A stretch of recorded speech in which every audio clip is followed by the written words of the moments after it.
Jeez, you're like spaced out city over there. What's up with you today? You feeling okay? We've been traveling all over lately, so maybe you've come down with something. That's it. We're getting Baiju to check you over.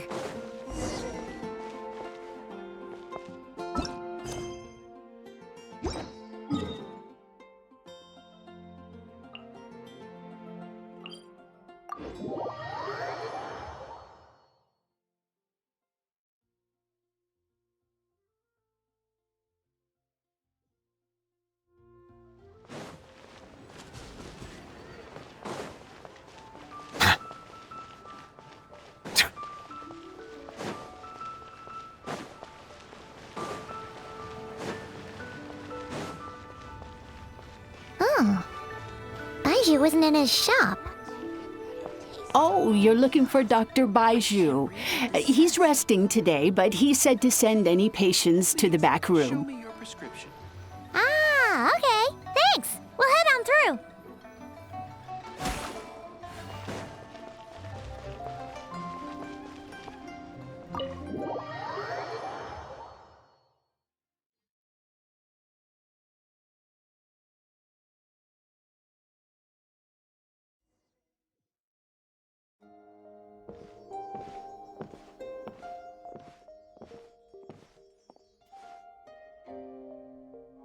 Traveler, Paimon, welcome.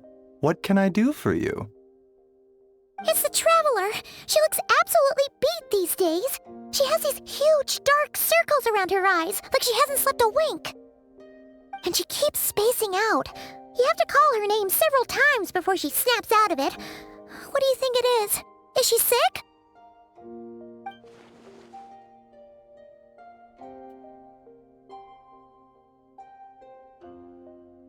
Very peculiar.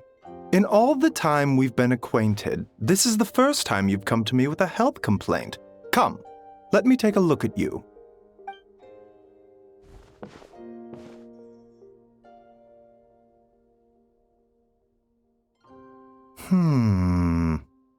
Okay, Paimon does not like that expression, Baiju. It's not serious, is it? Complexion is good, eyes are clear, breathing is steady, pulse is strong. Physically, you appear to be in good condition, Traveler. In theory, your energy level should reflect that. You should be feeling right as rain.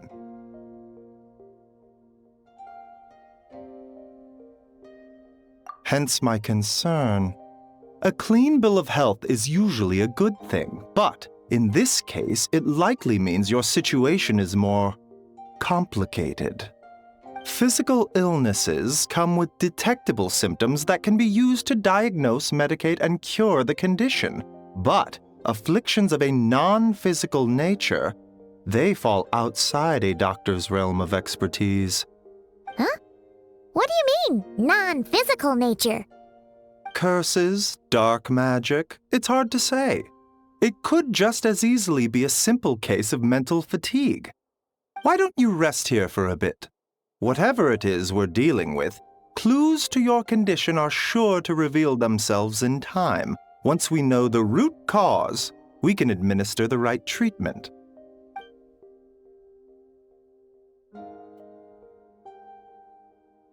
In the meantime, Changsheng and I will review the relevant literature for afflictions that present with mental fatigue.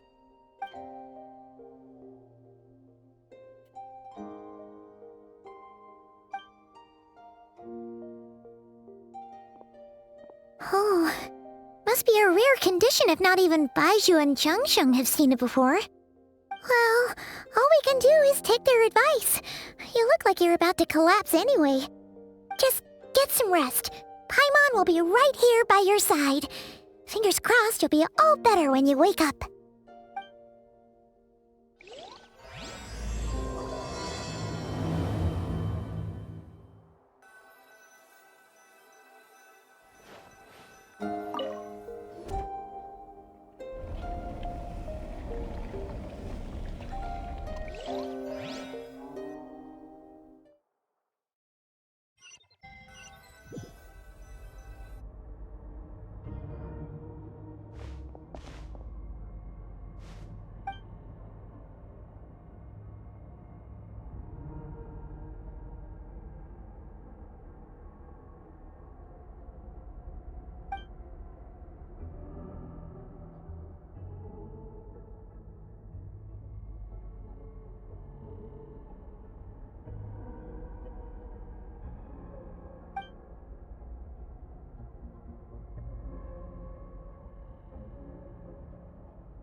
Rise and shine! Time to wake up!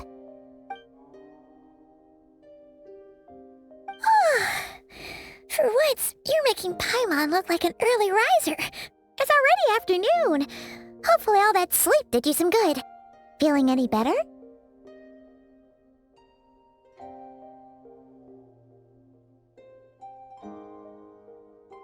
A cut? What? Did you scratch yourself in your sleep? All right, let Paimon take a look. Nope, nothing there. Wait, did you have a nightmare? Okay, don't panic. Paimon heard that dreams tell us what we need by showing us the opposite. So, if you had a nightmare, maybe all you need is something to cheer you up. Come on, Paimon will treat you to something yummy.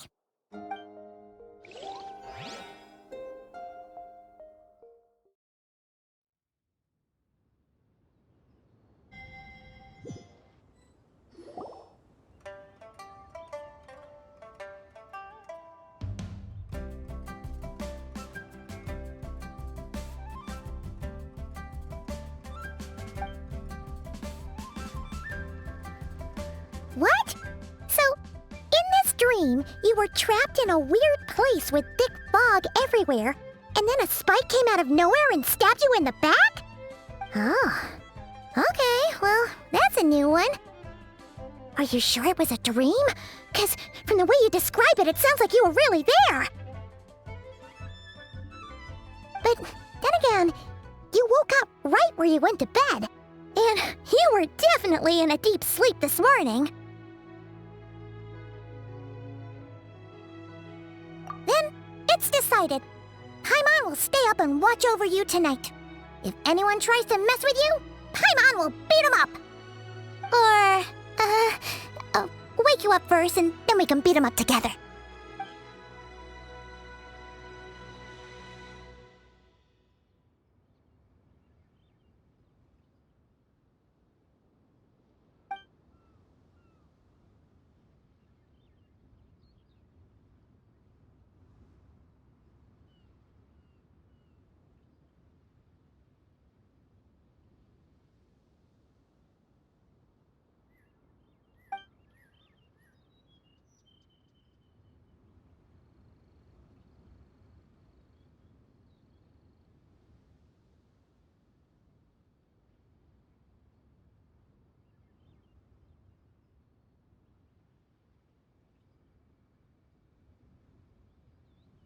Something is missing?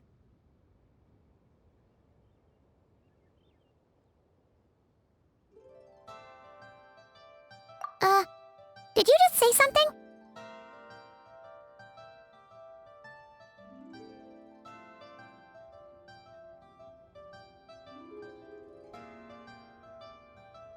The flesh remains whole, but the soul is incomplete.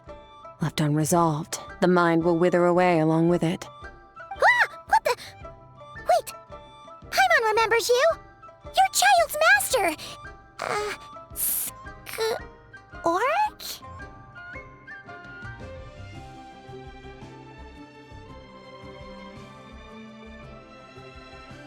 Right! What are you doing here? The last time we saw you was at the Primordial Sea in Fontaine, right? But then we left and never learned where you went after that. Child's been looking everywhere for you, by the way. What brings you to Wanmin Restaurant of all places? You came here looking for us? And were you the one behind that hocus pocus just now? Tell me, what is it that you saw?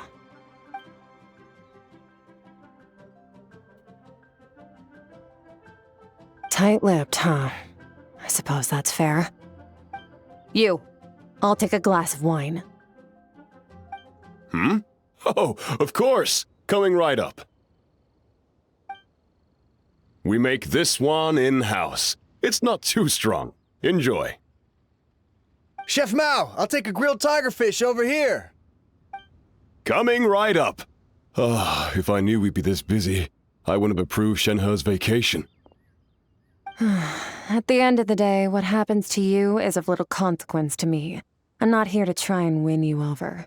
Trust me or not, the choice is yours. If you want my help, now's the time to speak up. You have until I finish my drink. I was investigating an abyssal disturbance in the area and happened to notice you. Part of your soul is damaged, and the wound bears traces of abyssal corrosion. Need I say more? Neither of those things sound good.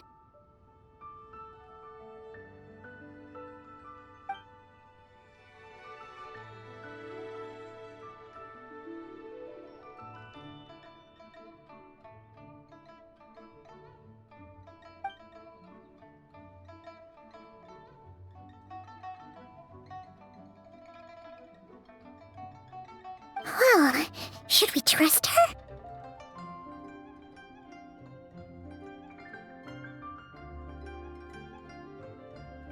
She mentioned an abyssal disturbance. Maybe that has something to do with what's going on with you. But we could always find a different expert on the abyss to help us out.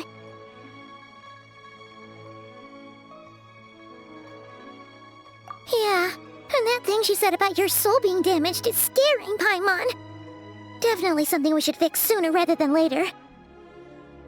Skirk's an interesting one, that's for sure. But from what Childs told us, she doesn't seem evil, at least.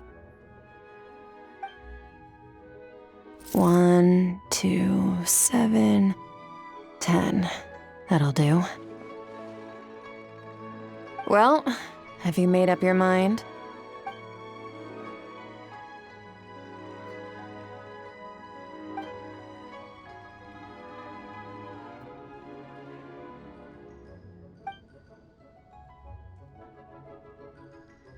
So that's all we know, Miss Skirk. Ma'am, can you help us?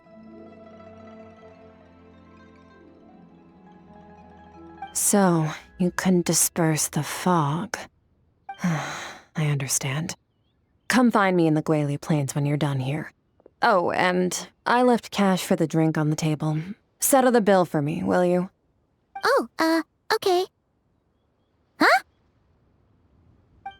She disappeared!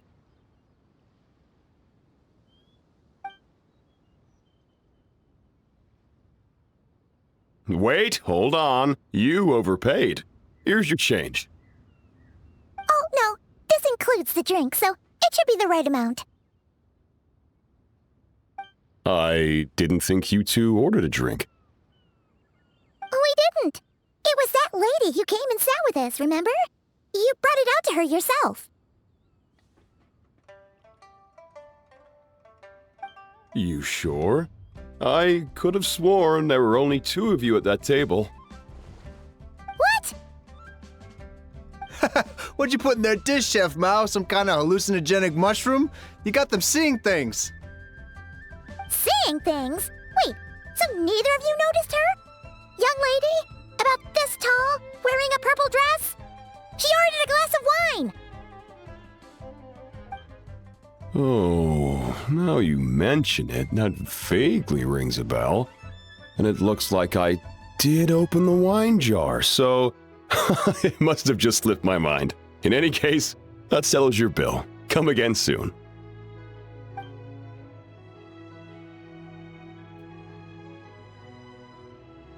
Coming! Okay, what was going on there? It's like they didn't remember Skirk being there at all. Even Paimon was half convinced we hallucinated the whole thing. But that Mora she left for us was definitely real. Oh, this whole situation is giving Paimon the creeps. But anyway, she told us to head to the Guili Plains, right? Let's not keep her waiting.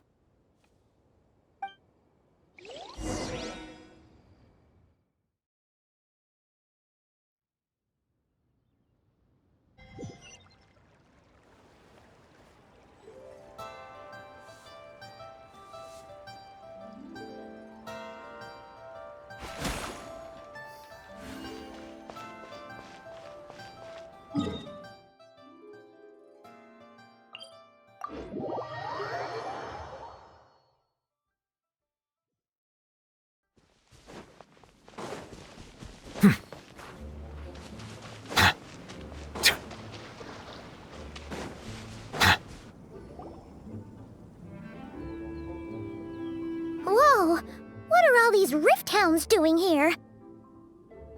Huh. Looks like they're collecting something. Huh. Let's go check it out.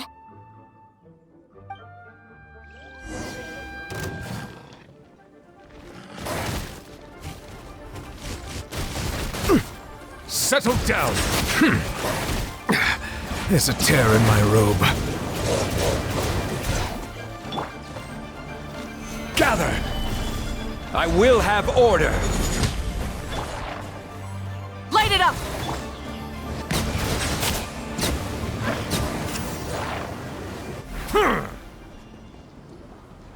So, this is what they were collecting. Yeah. What is going on here? From the moment they are born, all beings with great power have an impact on this world. Even if their body is sundered and their soul extinguished, their influence remains. Gods are the most common example of that. The remnants of gods who fell thousands of years ago remain buried deep within the earth, carrying within them a warped will and a dark curse. Together, these remnants form what you call god remains, and it appears that some of those sealed here were dug up and removed. There are traces left, but they're fading fast. What are you doing? Nothing! Just wanted to make sure you were, real? She's definitely not a ghost traveler. Paimon poked her, and she's solid. Your life hangs in the balance, and that's what you're fixated on? Strange set of priorities. It was just a trick to avoid being perceived. If someone notices me, those memories are erased. Simple as that. Unlike you, I have no desire to establish a connection with the world. The weak and the lowly have no right to remember me. They're lucky they only have a few missing memories to show for it. Now, can we please get back on track? Okay. Where were we? Right. The god remains. So, basically, there's now less of them here than there used to be, right? Isn't that a good thing? In our experience, god remains are 100% bad news. A lot of terrible things have happened because of them. Maybe it's a good thing by human standards, but power doesn't come from nothing, and it doesn't just disappear for no reason. The remains aren't just gone, they were taken. Very clever, traveler. You aren't the only one who had something taken from you. There are victims like you everywhere. The only difference being, you can speak, and the remains cannot, so it went unnoticed. Something similar happened in Sumeru. Within the span of one night, countless consecrated beasts were slaughtered, and a large amount of the god remains buried in the desert went missing. Of course, god remains are just one of the targets. The culprit is chipping away at sources of power all over this world, including the Stella Fortuna above. Wait, you mean... the stars? 42 of them have died out in the past few months alone. In Conria, people believed that powerful individuals have corresponding Stella Fortuna. Even should that individual fall, their Stella Fortuna would not disappear, but gradually evolve into a new constellation. Yet now, stars are disappearing from the skies entirely, and it's not hard to deduce what's happening to the power they contain. Something has been leeching power from this world like a parasite steals nutrients from a host. And now, it's no longer satisfied with the remains of the dead. It wants you. This time, it only took a fragment of your soul. But next time, there's no telling how far it could go. No one knows. All I know for certain is this. Getting back what you lost will not be easy. Considering how much power this entity has stolen, it must be a god-level being by now at least. But that's not the real concern. Souls are fragile things, and yours could easily be crushed if you go up against it. So you're gonna help us, right? We're going to help each other. You are my ticket to uncovering this thing's true identity. Well, great! You seem super strong and you know a lot about the Abyss, so Paimon will take it. Don't get all mushy on me. All I'm doing is helping you get back to normal after a sudden crisis. And I should warn you, getting mixed up with me can have unforeseen consequences. We're on very different journeys. You don't want to be in my debt, trust me. You help me uncover the truth behind this entity, and I'll help you recover what you lost. This is a transaction, that's all. You would do well to remember that. Now, come along. Yeesh! You'd think she'd be a little friendlier since she's agreed to help us. But nope, she's just like when we met her in the Primordial Sea. So cold. Well, whatever. If that's how it's gonna be, then she doesn't deserve our friendship. What she does deserve is a super embarrassing nickname. Ah! Paimon's got it. Frosty the Lavender Melon! Serves that Ice Queen right! Anyway, the important thing is that we get that piece of your soul back. So, let's follow her and see what sort of plan she's got.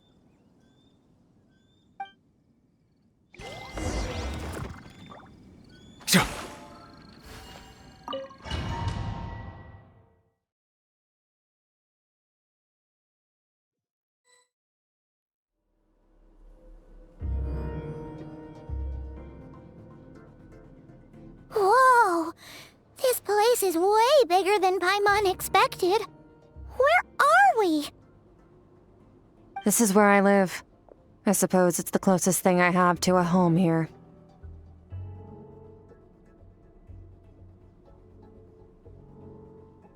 It is. I brought you here because time flows differently in this place. I don't know how much Ajax has told you, but when he fell into this space, I mentored him for 3 months. In that time, only 3 days passed in the outside world. Ajax? Oh, right! That's Child's real name! Yeah, Paimon remembers him mentioning something like that. So, a month here is equivalent to 1 day in the outside world? That should mean we're safe from that power-hungry soul snatcher for now, right? Yes, well, I didn't bring you here just to show you around. In the outside world, the Traveler could be attacked at any moment. But coming here has bought us quite a bit of time. Now, we just need to figure out how to investigate that place you saw. The one full of fog. Both your description and the abyssal disturbance I felt point to that space having some connection to the Abyss. It could even be a domain similar to this one. The thief who stole that fragment of your soul is hiding there. But the Abyss is a chaotic and turbulent place. If we want to pinpoint their location, we need to see what that space looks like without the fog. Abyssal power can grant a special form of sight. Have you ever wielded abyssal power before?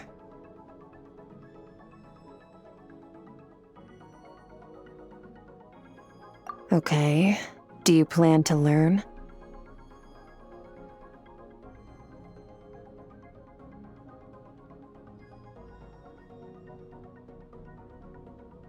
That tracks. All the information you have suggests the Abyss is something sinister, and that abyssal power is a wild and dangerous force that always spells disaster. And you're saying that's not true? Depends on your perspective. Floods and hurricanes take countless lives too. But if one day you gain the power to control them, what was once a calamity is now just another tool in your arsenal. I'll respect your opinion, though. Just means we have to turn to the second best option.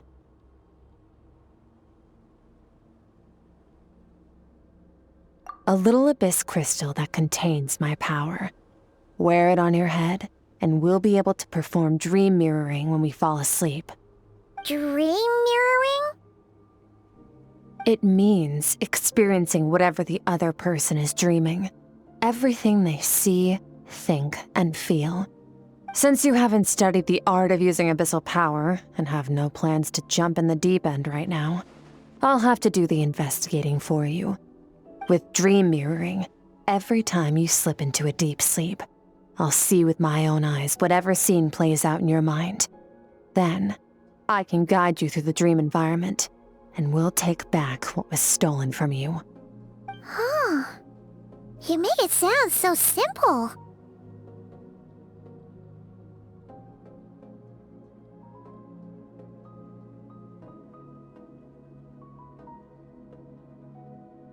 Tough to say. This is an unprecedented situation for both of us. Even assuming we do manage to find where this entity is hiding, like I said, getting your soul fragment back won't be easy. To play it safe, I need to give you some special training first. Wait, you're gonna teach her some of your martial arts? Does that mean the next time we see Child, we have to treat him like our senior? Do as you want. For my part, I don't see you as my disciples.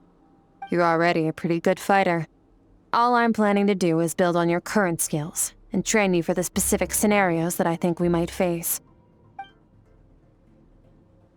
But that's enough talk. If you're ready to do this, then come with me. Time might be more lenient here, but that's no excuse to waste it. Oh, she moves fast. Paimon can hardly keep up with her. So, special training, huh? Kind of a rare opportunity. With your skills, there's not a lot of people qualified to train you. The last time something like this happened was probably anti-Raiden Shogun training, right? Oh, feels like a lifetime ago. Skirk seems pretty strong too, though.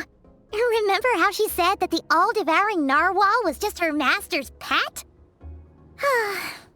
Maybe we really will learn something here.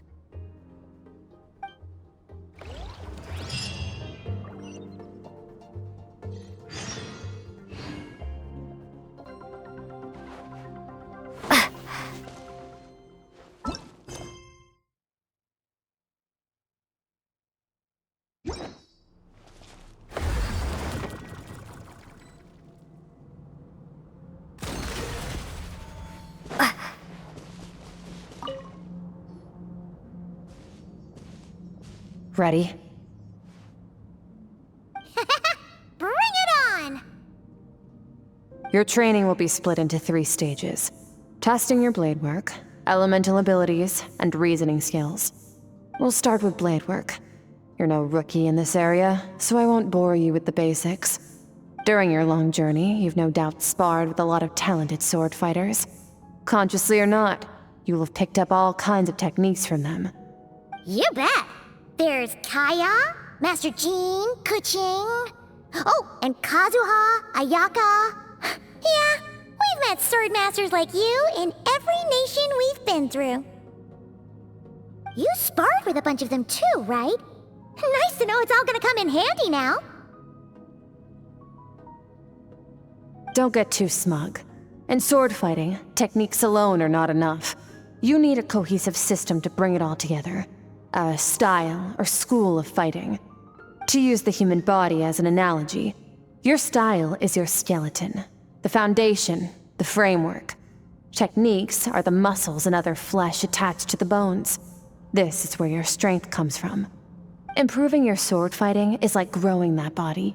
If your frame got bigger and taller, but you didn't add any muscle mass, you'd be weak and flimsy. Then again, if you packed on pounds of flesh without a big enough frame to support it, you'd end up bloated and unwieldy.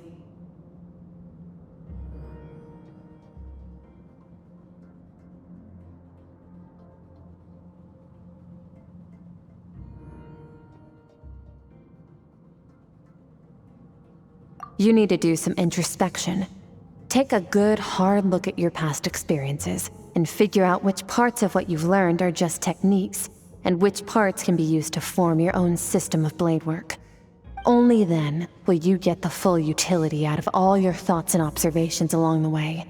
Only then will every strike you deliver make perfect sense. Wait, is that it?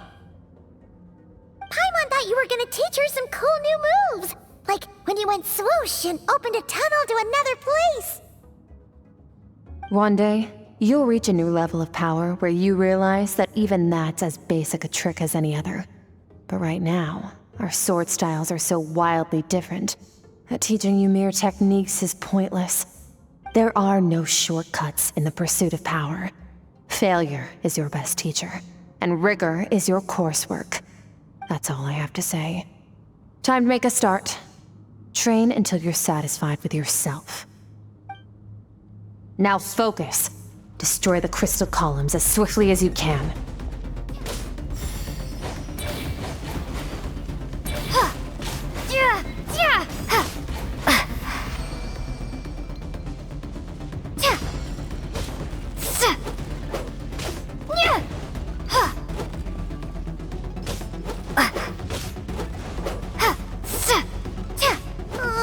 This is making Paimon's head spin.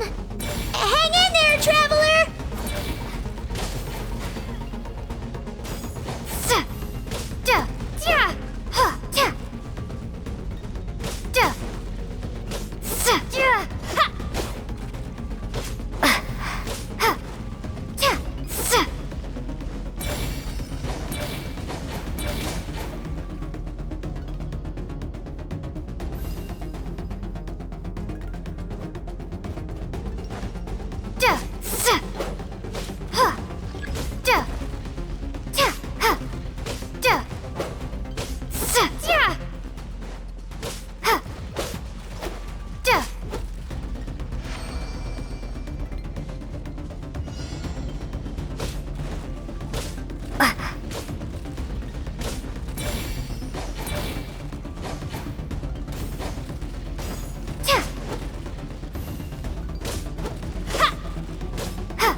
Stay calm.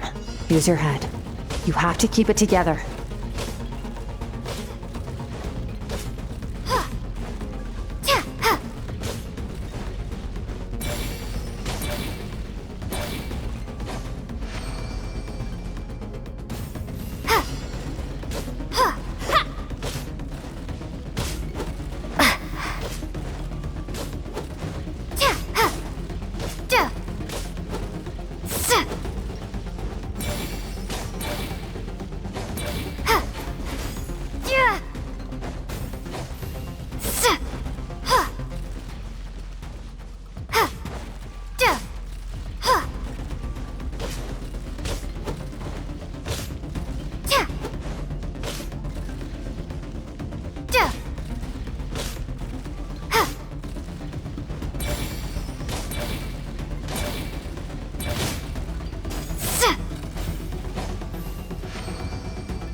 This moment will be frozen in time.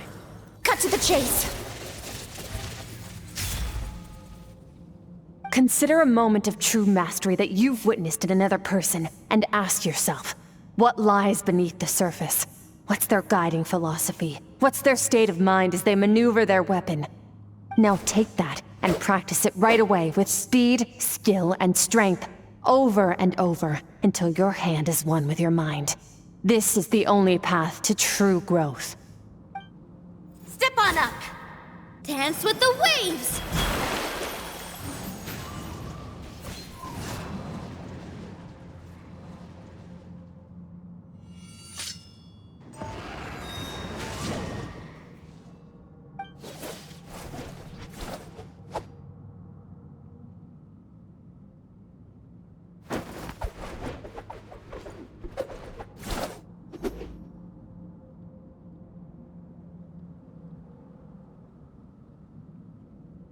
If you start to tire, empty your mind, but do not stop. Stay in that frame of mind as you keep up the fight. Get rid of all redundant movements. Imagine your sword is an extension of your own body. Wield it just as you wield your arms, hands, and fingers. 'Twas on a deserted, moonlit night. that the hero approach the vile dragon's limpid lair. Ring cutter! Feathers fleeting wet, the white heron treads water, a sight without flaw. Master of Inazuma Kamisato art Tachijutsu.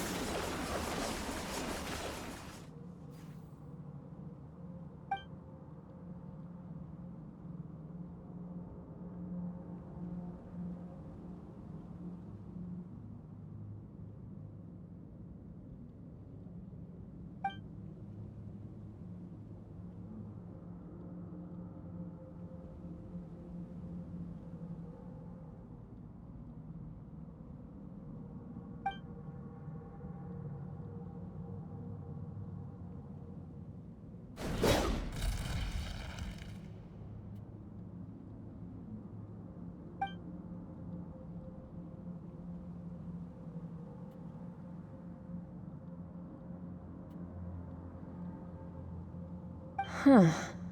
Looks like you've made some real progress. That concludes your training session. Awesome! Paimon knew you could do it! How do you feel? As you should be.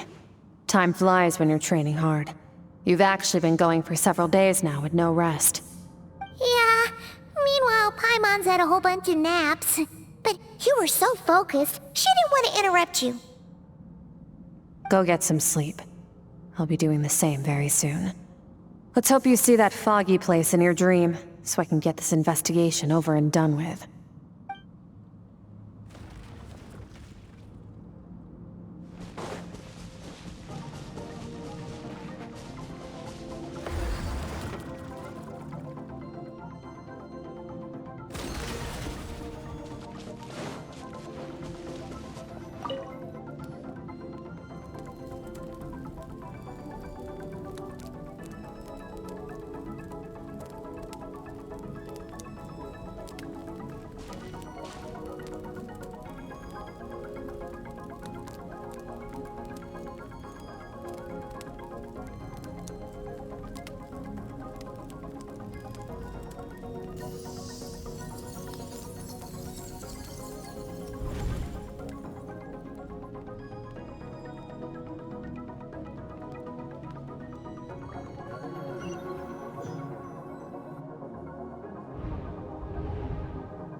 Skirk, why are you skipping classes again? We've talked about this. 'Cause he's a crabby old man, and he's a boring old man. I don't like going to his classes. Excuse me! You shouldn't talk about your teacher like that! It's very disrespectful! All right, let's not get into a big fight about this. Skirk's learned what she needs. There's no point forcing her to sit through more classes if she doesn't want to be there. But I'd still love to hear about what you got up to yesterday. Why don't you tell your dad all about it? I went diving and I saw this huge fish. I never knew they could get that big. It looked kind of dumb though with that stupid big fat head. I tried to shake its fin, but it just spat water at me. Oh, and today I'm gonna go to that prairie up north. There's supposed to be this giant bird there that can spit fire. I bet if I climbed on its back, it could fly me all the way to the stars. Then I suppose your old dad should get one as a pet too. Otherwise, how are you gonna hear me call you for dinner up there in the stars? When it's time to eat, I'll come back on my own, Zilly. Anyway, gotta go. Bye, Mom. Bye, Dad. Wait! Put on a coat at least. You'll catch a cold. I'm talking to you, young lady. You spoil that child, you know. Ever since that merchant ship arrived, she practically lives outside. Always going on about exploring the beyond one day, whatever that means. Ah, let the kid do what makes her happy. Besides, we both know you're all bark and no bite. Come on, our little adventurer's gonna be hungry when she gets back. Let's get started on dinner.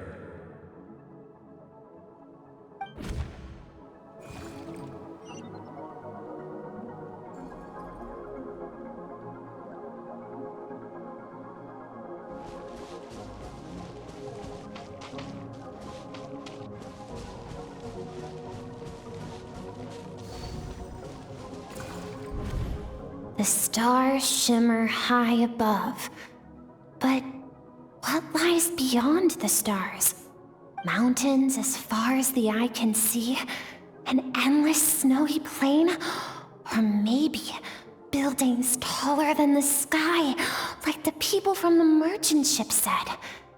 I can't be the only one asking these questions. The universe is fascinating. If only I could meet some other people like me. We could set sail together and explore every corner of the world. I'm sick of being a kid. There's so many amazing things out there, and I'm ready to see them all.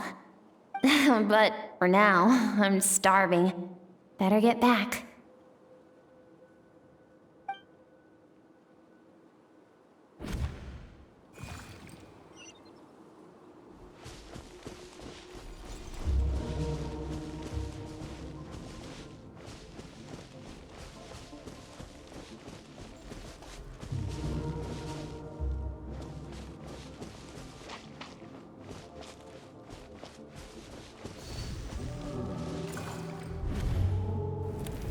Don't let a single one of them get away! No, please, spare the children! Stay back! They're coming! Run! Help! Eliminate the threat. Take them down! Don't be scared. Ah! This way! We'll never make it! Fire. There's fire everywhere. What happened? I told you we shouldn't have trusted these outsiders!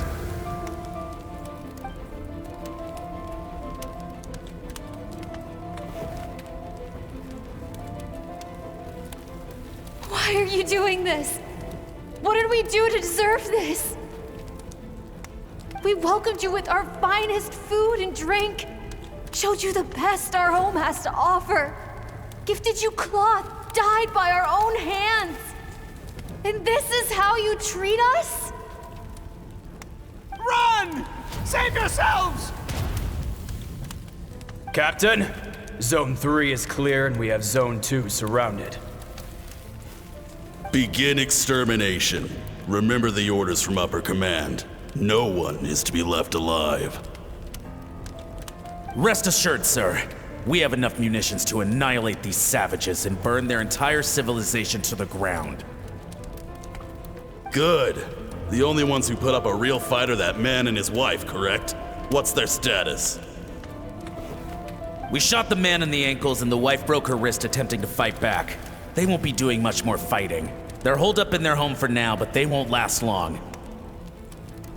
To prevent them from making some kind of last stand, we're planning to clear out the other zones first so we can send a bigger squadron to surround them. Well, well. Turns out some of these beasts do know how to use their claws. Now the threat these savages pose will be undeniable. Let them cling to what's left of their lives for a little longer. Once the other zones are cleared, I'll cut off their heads myself.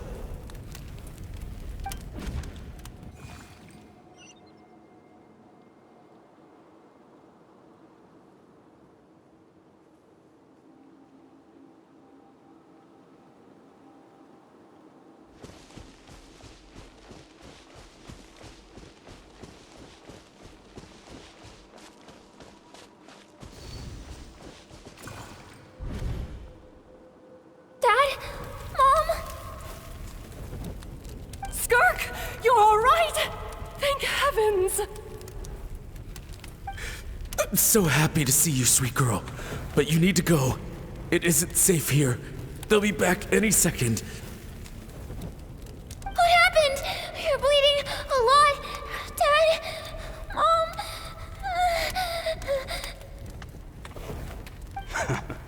This is the place. Alert all units. Prepare to surround. Run, Skirk! Run as far away as you can! Don't trust anyone! Your dad and I, we're not afraid to stare death in the face, but we need you to survive. My clever girl, so curious. You're already so brave. I know you're going to grow up to be such a positive light in this world. Whenever you miss us, just play this song. Remember, life is a gift. Don't let darkness claim it. Break down the door! Look what we have here. A savage that can pluck a tune. Well, the show's over.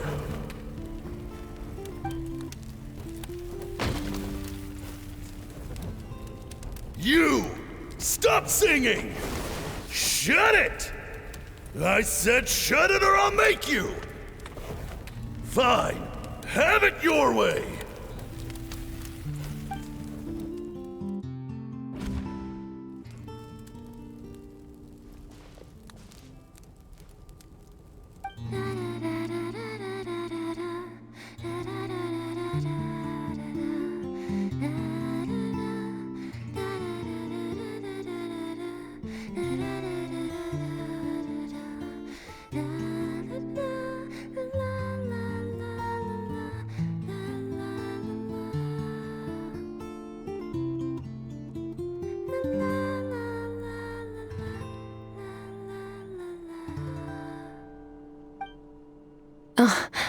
You're awake?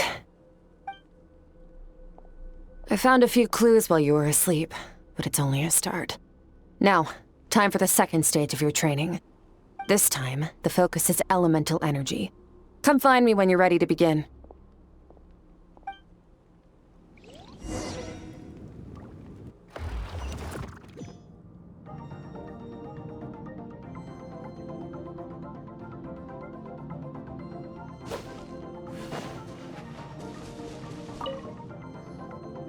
Man, staying in the abyss feels so surreal, don't you think? No day and no night. It's like time hardly exists. If we weren't careful to keep track, it feels like we'd have no idea how long we've even been here. Well, except for the fact that Paimon still gets hungry like clockwork. You go do your training. Paimon's gonna grab a bite.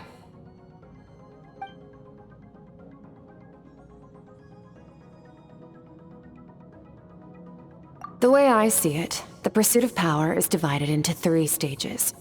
The first is mastering the use of standard weapons. Next is learning how to harness natural energy. And after that, you're free to challenge even higher dimensions.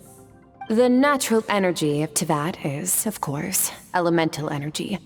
But that's not my area of expertise. I draw from a different source of power. Abyssal power, yes. Also known as the power of the Void Realm. My master, Sertologi, is a true expert in that area. After all, he was one of the group of 5 that infamously stole the all-encompassing power of the Abyss, an act for which the people of Conria gave them the epithet, the 5 Sinners. The elemental energy of Teyvat, on the other hand, is derived from the power of the Light Realm. These 2 forms of energy exist in direct opposition to each other. Suffice to say, there's not much I can teach you this time. A keen observation, traveler. Call it respecting local norms. The Abyss stands in direct conflict with the will of this world. So, to make my life easier, I disguise my power to make it appear cryo-like in nature. It's a technique I learned from some Conrian ruins, known as the 7 Shifting Serpent. If you ever change your mind about delving into abyssal power, I can teach it to you. So I've heard. You seem to have a knack for removing abyssal power. But is purification really what's going on there? Like I said, power does not simply disappear. Just thinking out loud.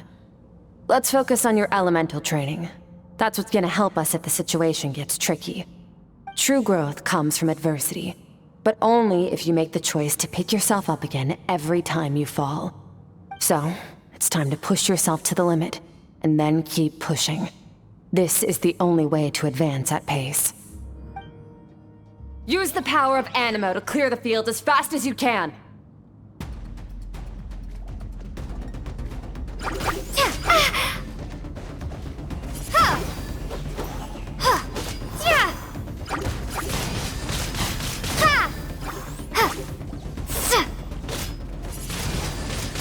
Windblade!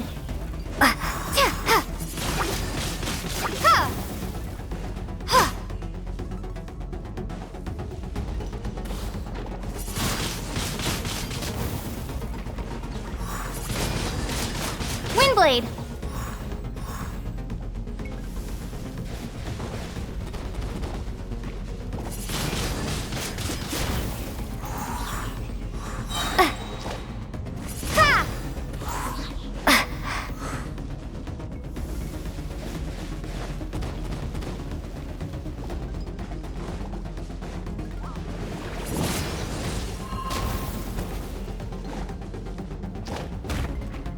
Be gone!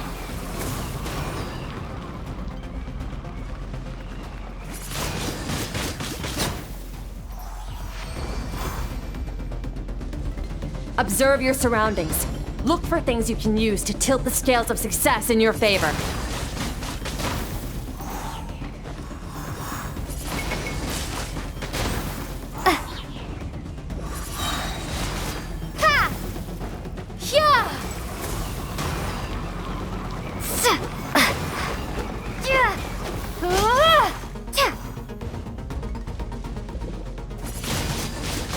Windblade!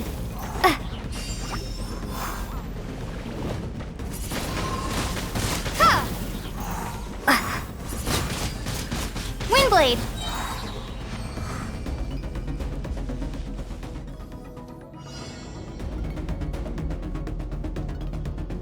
Use the power of Hydro to destroy the spikes.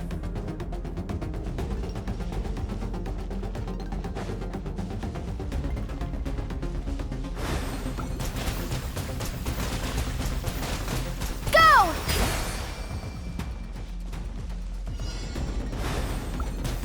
Faster! Don't give them a chance to strike you. You need to be quicker than you were in your dream. You can't afford another injury like that.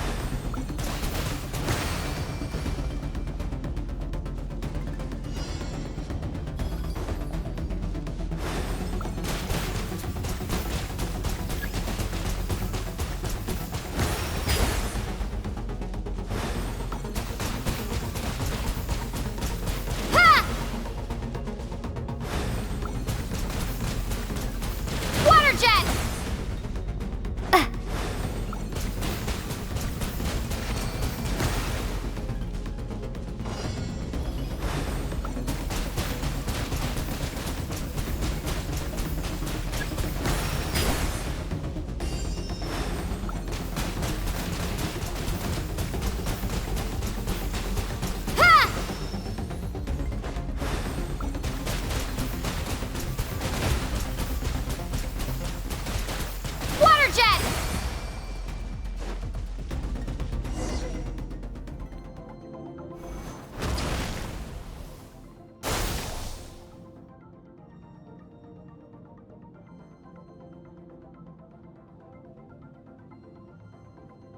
You need to understand what makes you special.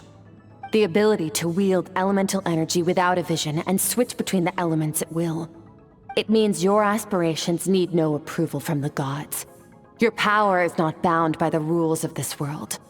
So be bold. Do not be afraid to chart your own path.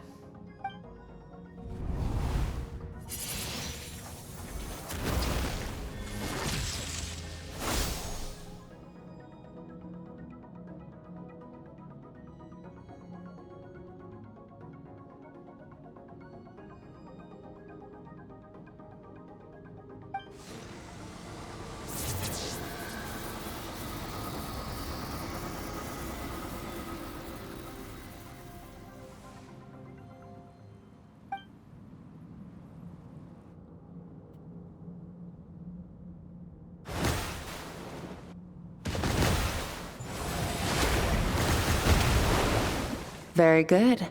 It seems you've reached a deeper level of connection with the elements. Long enough for you to lose yourself in your training, which is a good sign. Relentless practice with the elements has drained all your strength, but it's also what allowed you to make progress. Get some rest. When you wake up, we'll proceed to the final stage of your training.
What is the secret to power? Longing, hatred, self-preservation. No, it is fear. The fear of losing those you love. The fear of watching your home burn. Fear of loneliness. Fear of death. Fear is the source of evolution. It forces humanity to adapt to their environment and overcome hardship. It is in the process of prevailing over our fears that we surpassed first ourselves and then the rest of the world. That fear is now part of you. It calls on you to evolve. And it is time to answer.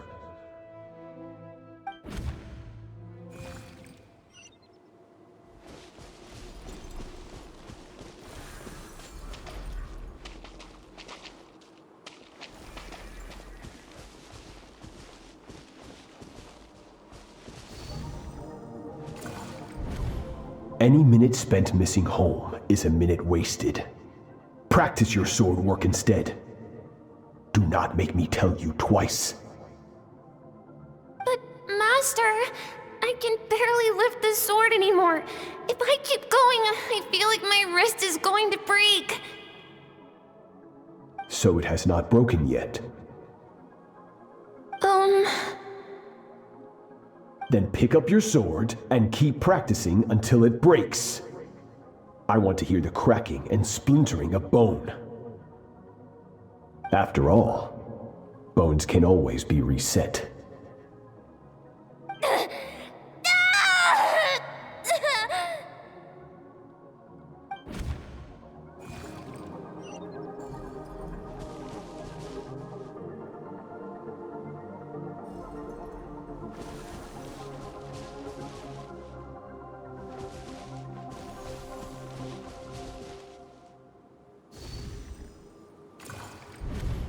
Good, Skirk. Once again, you survived. How do you feel? Cold. In pain. These are signs that you are adapting to the abyss. Each time the flesh is torn and the spirit crushed, each time you claw back from the brink of death, you become stronger. I now understand why these people sought to destroy your homeland. Your potential goes beyond even what I could have anticipated.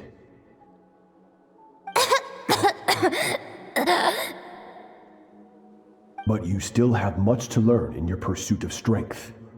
Your mind is rife with distractions. From now on, I shall show no mercy in your training. You must learn to shut out all the pointless emotion, crush the self that makes you weak, and become master over your physical form. Get up, Skirk. Wipe the blood off your face. Cut away the rotten parts of your flesh, and mend what is broken. Then take up your sword.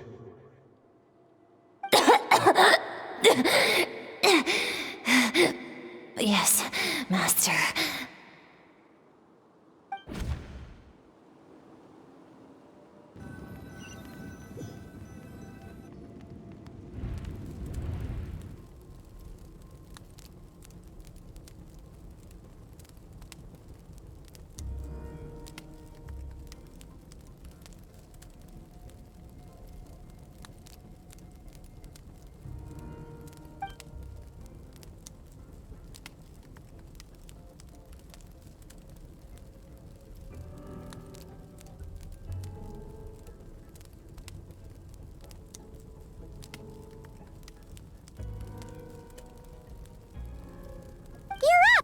Hopefully you got some good rest. Skirk said to tell you that she's ready to start the final stage of your training whenever you are. So, want to head over now? Or did you want to wait a little?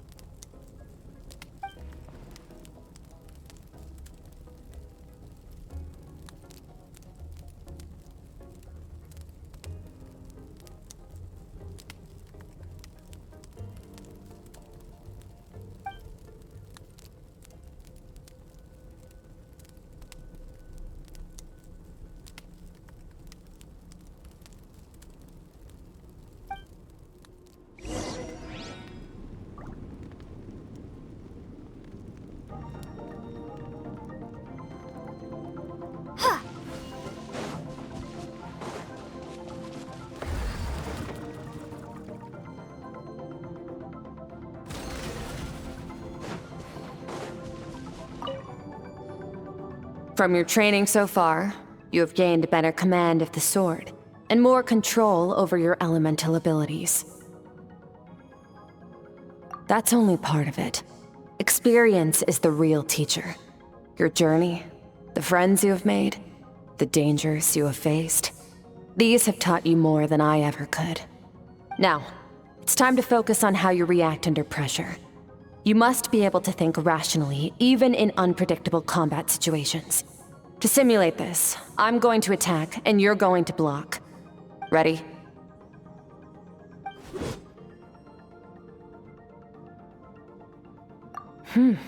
Not bad. That defensive stance looks near unbreakable. Just like your brother. Oh, that reminds me. You still don't know what happened to him, do you?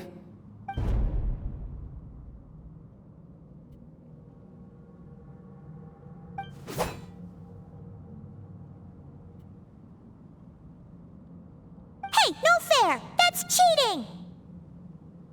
You think every opponent has the same moral code as you? You can denounce their deplorable methods all you want, but only if you live to tell the tale.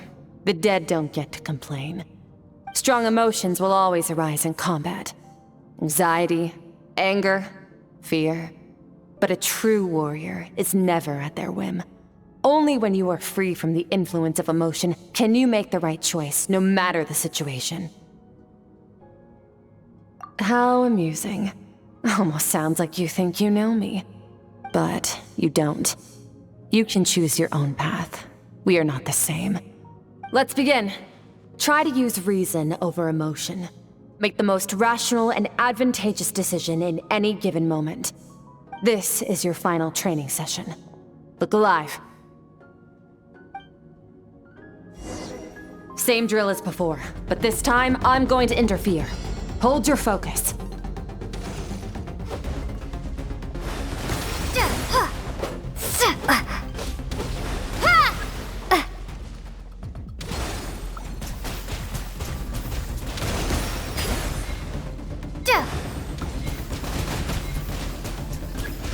Water jet!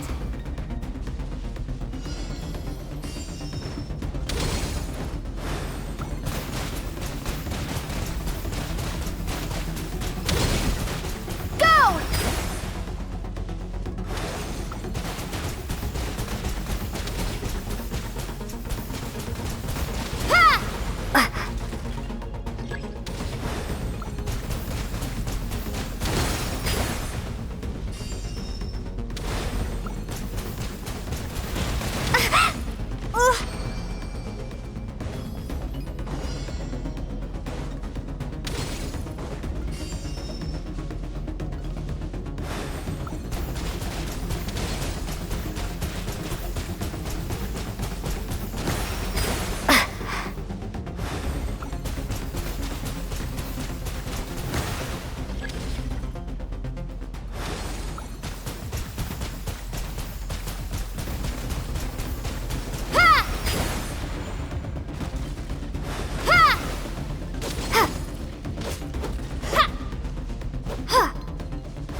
Not bad.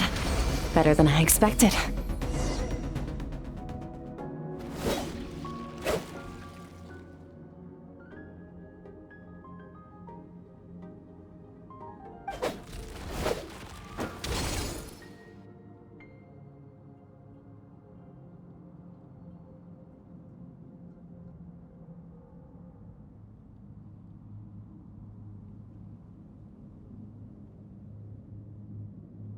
You're getting the hang of it. The first step to controlling your emotions is controlling your mind. You want a unified train of thought. It all comes down to focus.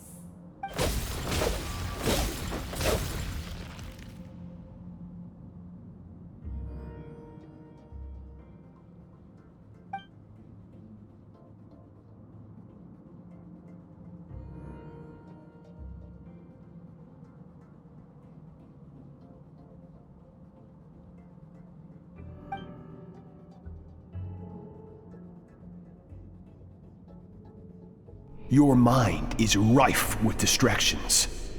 From now on, I shall show no mercy in your training. You must learn to shut out all the pointless emotion, crush the self that makes you weak, and become master over your physical form.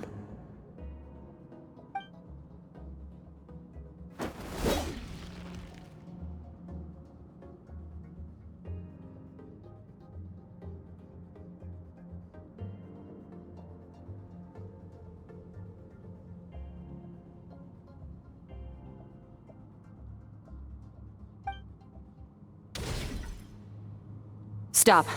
Let's pause here. One look, and I can tell your mind has wandered. That's to be expected. There's a limit to how long a human being can concentrate on one thing. Staying calm and focused sounds simple in theory, but in practice, it's more demanding than sword work or elemental abilities.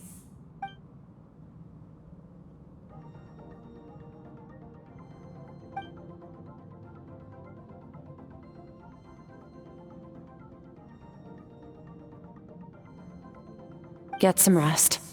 No point training further if you're already dead on your feet. Like I said at the beginning, the only goal of this training is for you to reach a point that you're satisfied with. You managed to push past your limits, which is a good start. You can be proud of that and sleep well knowing that you've earned it.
Skirk is amazing. She faced down that terrifying giant and cut its head clean off.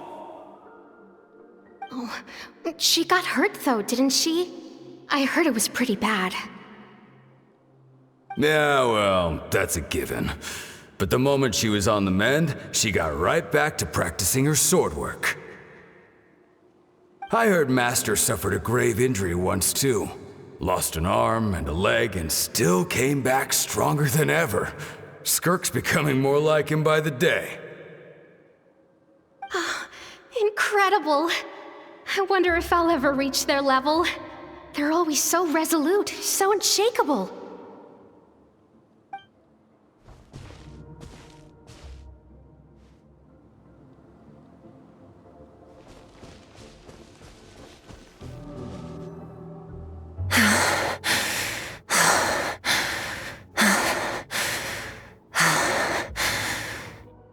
Pathetic. You're not even trying. You're so much weaker than you think. Skirk, have you become a positive light in this world?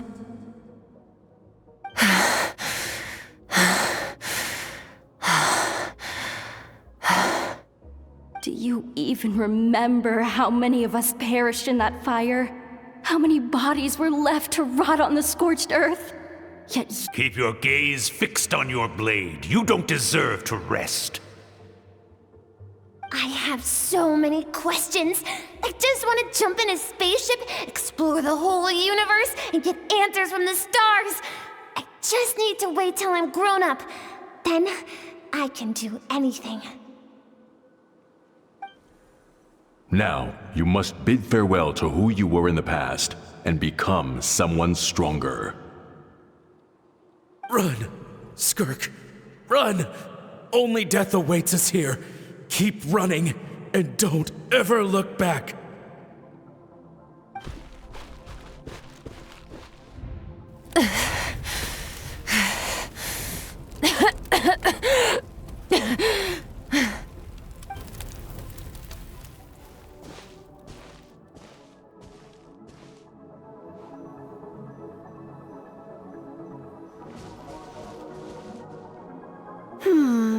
Let's see here.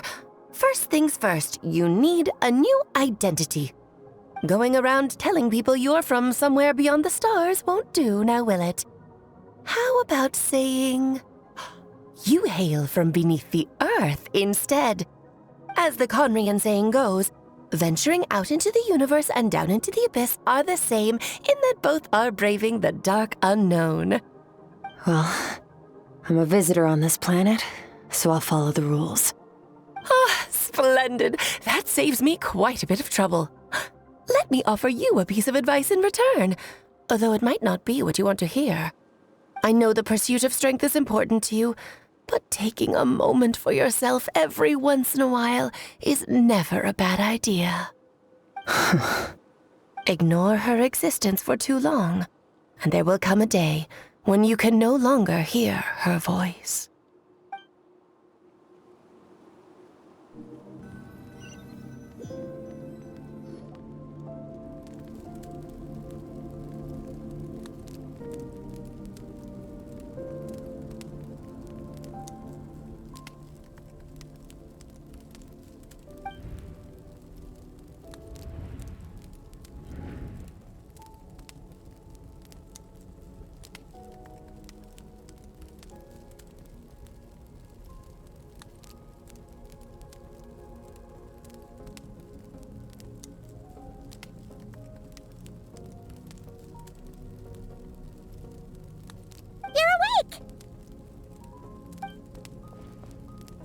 You must be starving, right? Ta-da! A barbecue feast just for you!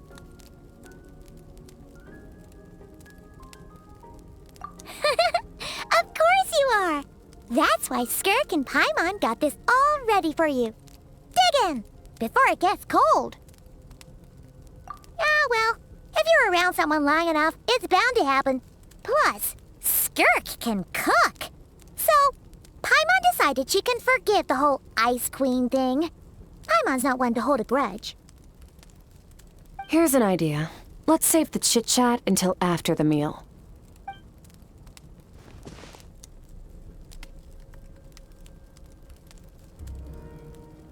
Ugh, so full.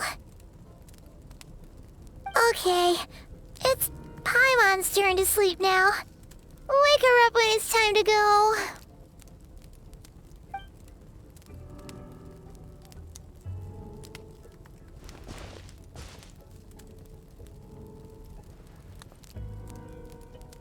I have good news.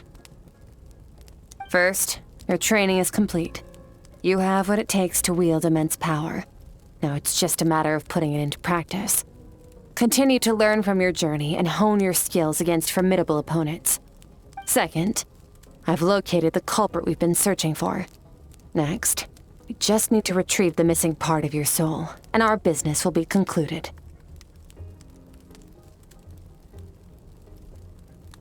When Ajax trained with me, he once told me he was bursting with questions. So I allowed him to ask me 3 of them before he left. You and I may never meet again, Traveler. So if there's anything you want to ask me, now's your opportunity. Just like Ajax, I'll answer 3 of your questions.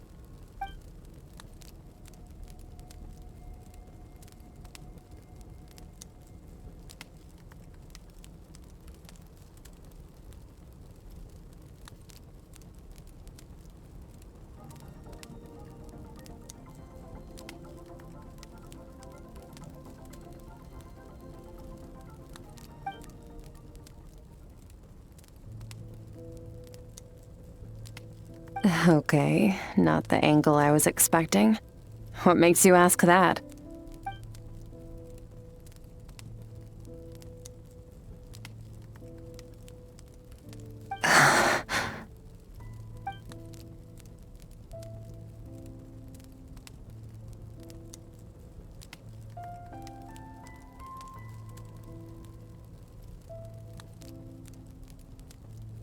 I knew that was a possible side effect.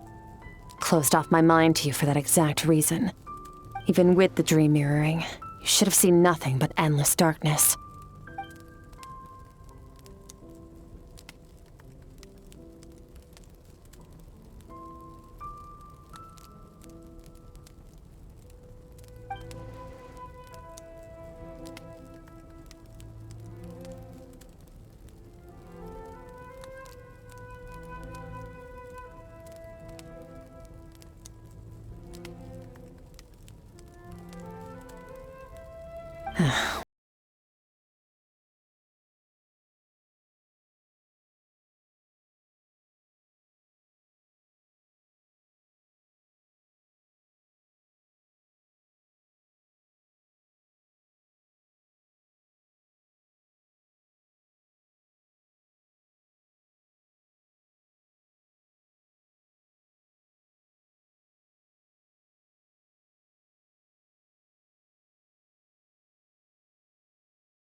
become stronger.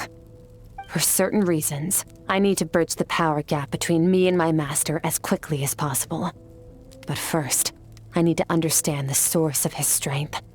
To do that, I need to follow in his footsteps, walk the path he once walked, and somewhere along the way, I'll find out how to defeat him.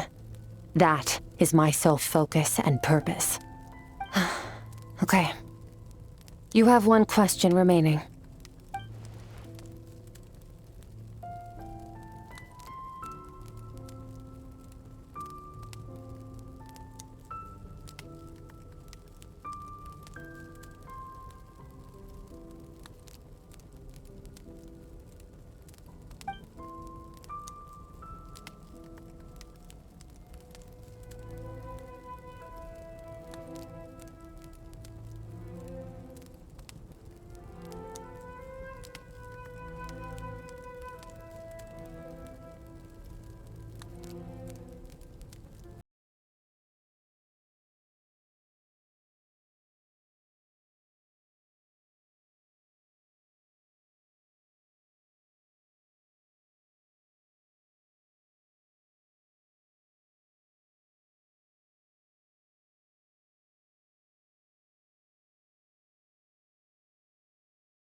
Growth. Once Ajax has enough strength in his own right, I will allow us to meet again. Until then, let that motivate him to reach his full potential.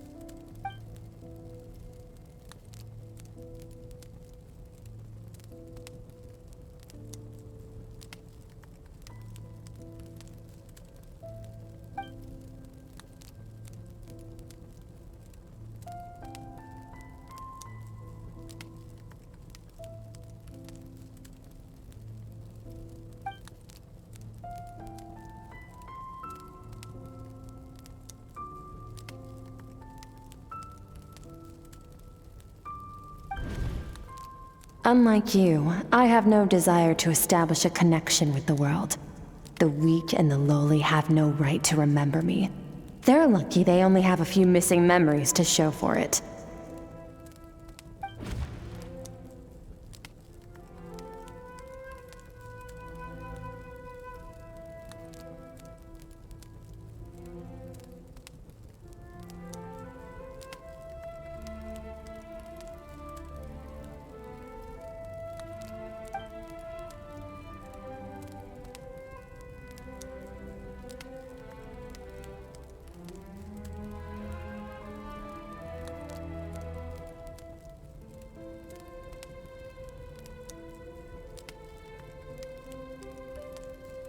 Wake up your companion. It's time to go. Oh, and everything I just told you, best keep it a secret from her as well.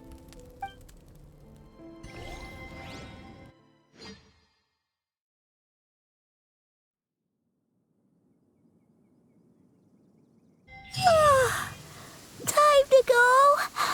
Oh, finally.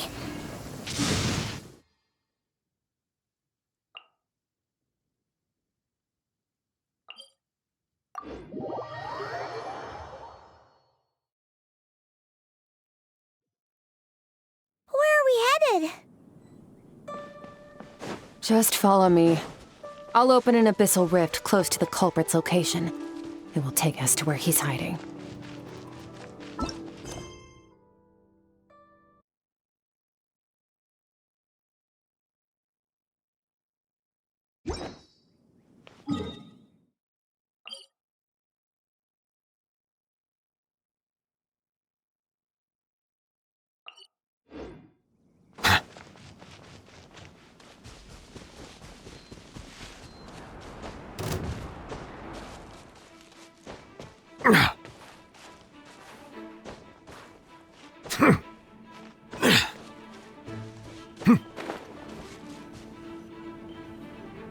Wait, this is near the chasm, right?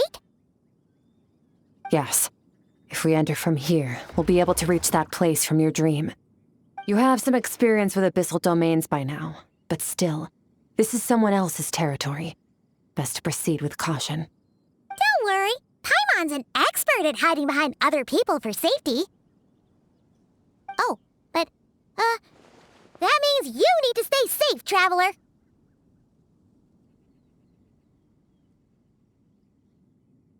All right. Remember your training. Time to put it to use.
Float behind you.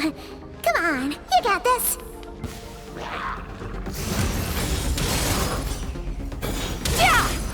Mine to wield.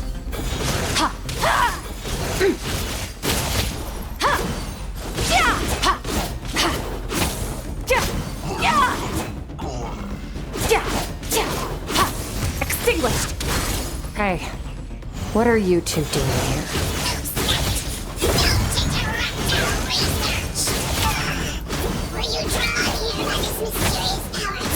Dusty, like an abandoned house. Let's press on.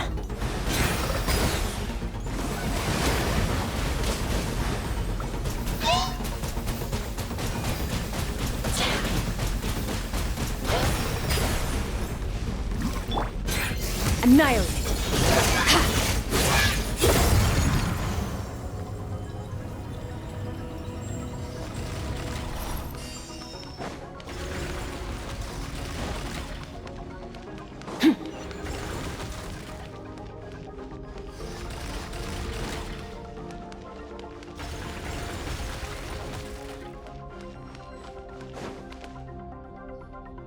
Oh, looks like this is a dead end.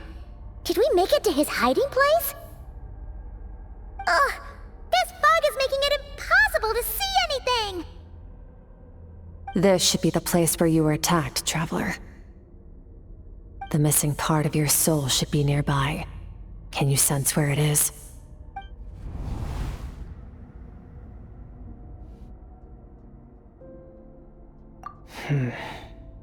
Our opponent must have covered his tracks just in case. Otherwise, you should have sensed it much more strongly. Hold on! Look! The spikes are back! Stay calm. Let's hold back a little. Give our enemy some wiggle room so we can see what we're dealing with. If you're too reckless, we might be playing right into his hands. Our enemy took part of your soul for a reason. It's likely he integrated it into his attack somehow. If we're smart about this, we can track it down.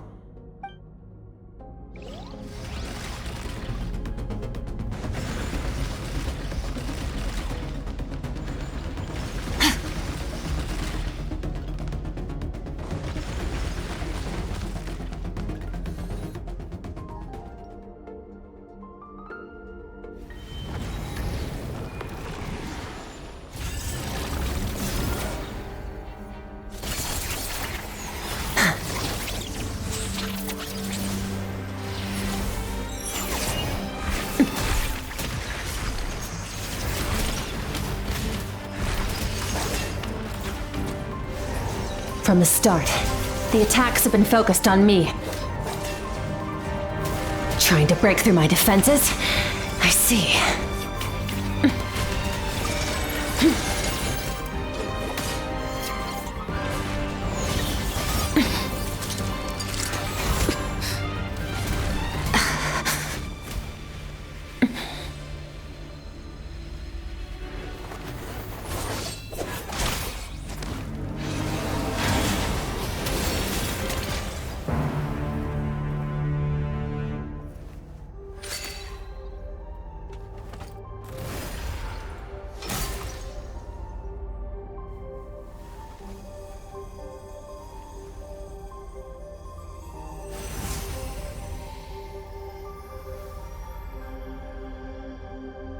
There.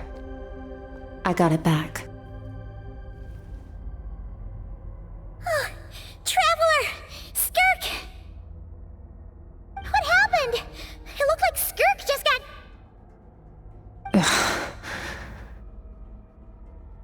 In the Guili Plains, you asked me why this enemy chose you as his target.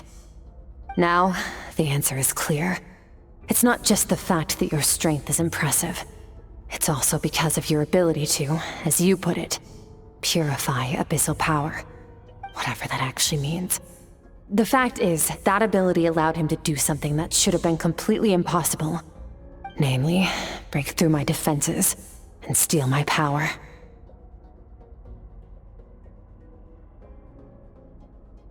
No, he couldn't have known I'd come to his domain. He only stole your soul fragment because he knew the value of its power. I doubt he expected it to come in handy so soon. Call it fate, if you want. I believe that's the term they use in this world for arbitrary coincidences like this. In any case, it works to our advantage. Once I realized what he was using that power for, it gave me the chance to get back what you lost.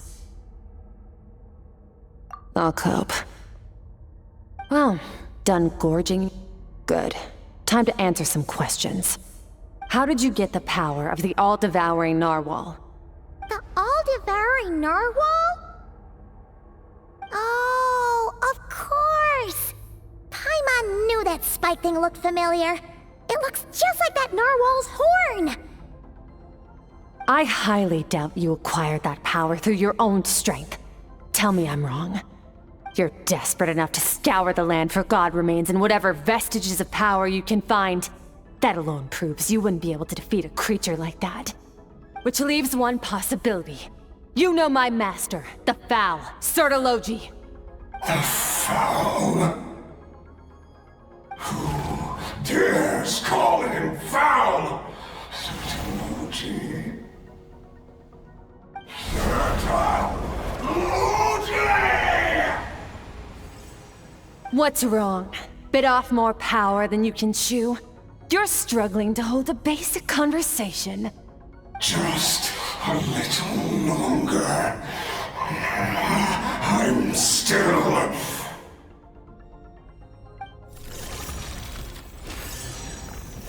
Look! It's back! Those obsessed with power will let it devour them before abandoning their pursuit.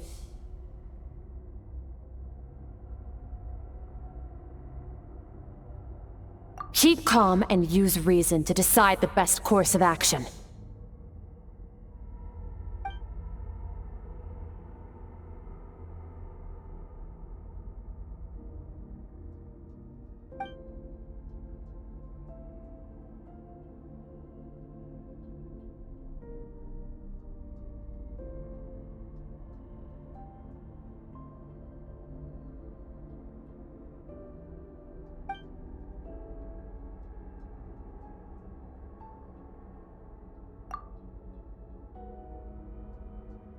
Wise decision.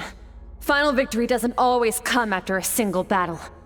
You've got your soul fragment back, so we both got what we came for. Let the enemy draw breath while he can. It won't be for long. Get us out of here, Traveler. You'll need to lead the way this time.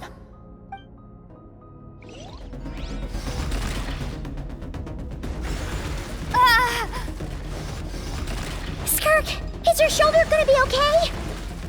The wound is minor. It'll heal in no time. You should focus on getting out of here alive instead.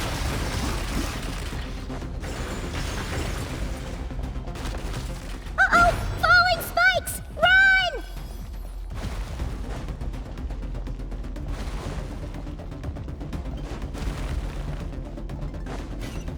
Water jet! Bombs away!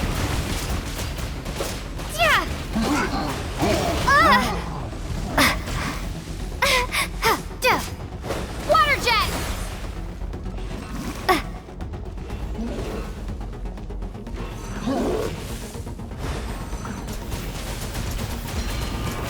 Go!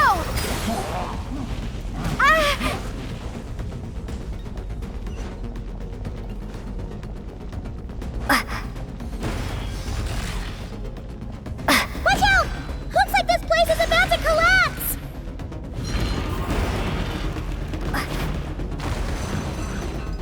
So, this guy's power has something to do with the all-devouring narwhal.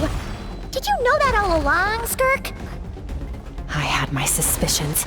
That's why I decided to investigate in the first place. But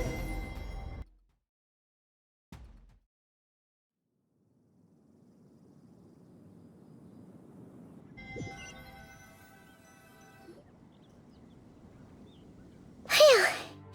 Oh, we should be safe here, right? I no longer sense his presence. Can't have followed us out of that abyssal domain. Weaklings like him will find that my power is not so easily controlled.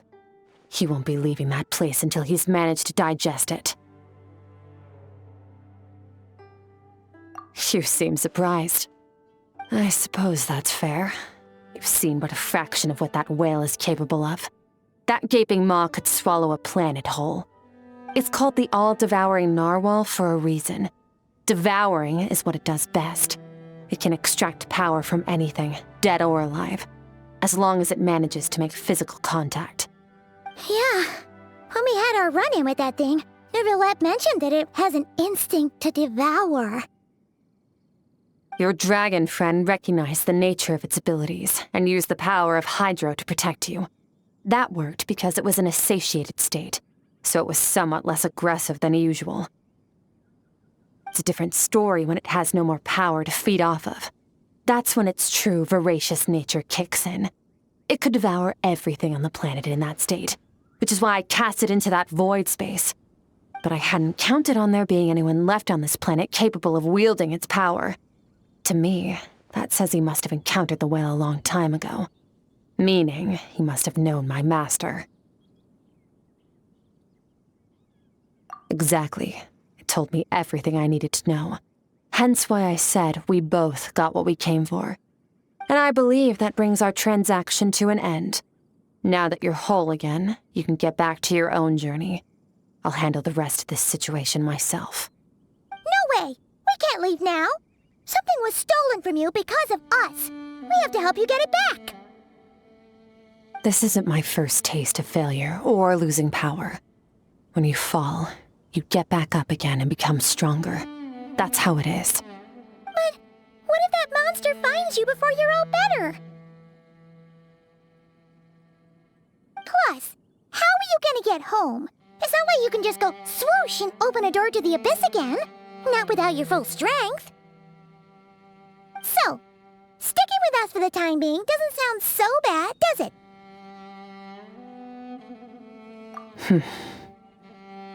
Fair enough. Then take this. What is it? A bag of Mora. Nothing in this world is free. I know that much. I'll leave the planning to you. Hurry up and decide where to go. We shouldn't linger. We should take Skirk somewhere she can rest. But where?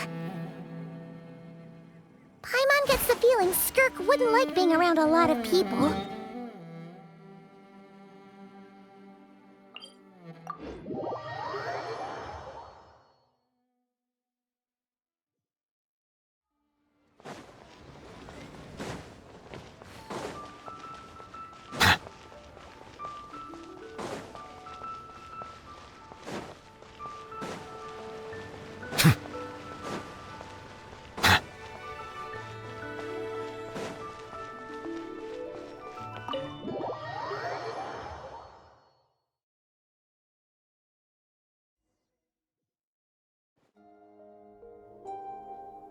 Huh.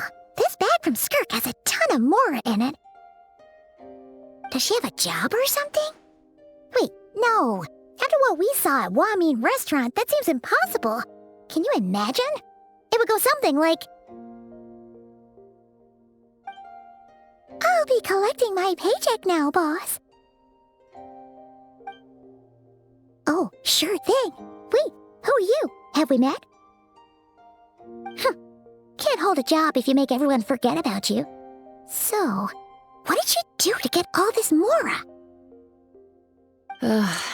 Claimed some buried treasure, took care of a few monsters that were causing trouble. Nothing untoward. It's safe to use. Ah! You heard all that? A sonorous voice like yours is hard to miss. I wouldn't be surprised if the sound of it traveled to the nearest mountaintop. Then, did you by chance happen to hear Paimon's little, joke earlier?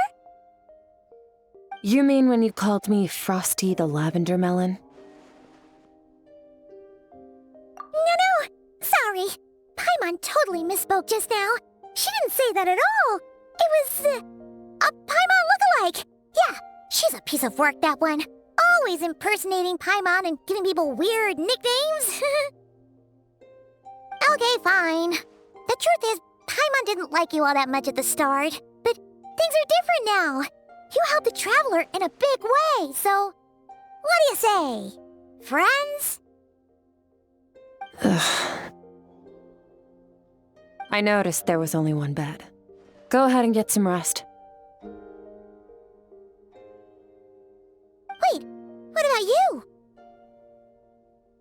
I don't get tired, and I don't need rest. I'm going to practice my sword work. That should help me regain some strength. But your shoulder... Hey, don't just leave! Whatever. Let her tire herself out. She'll come back eventually. Let's get some sleep, Traveler. That comfy bed is calling, Paimon.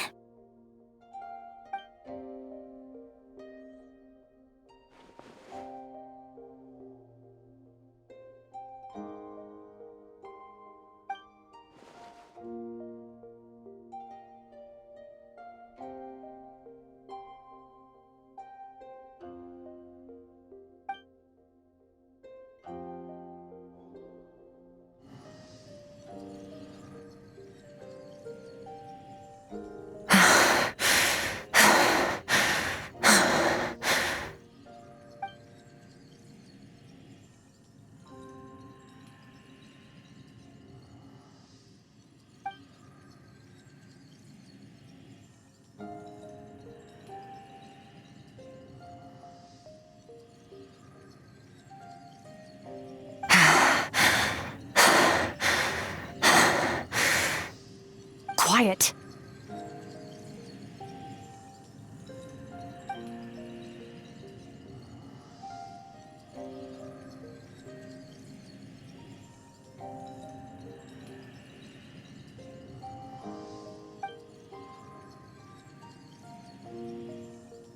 Do you even remember how many of us perished in that fire?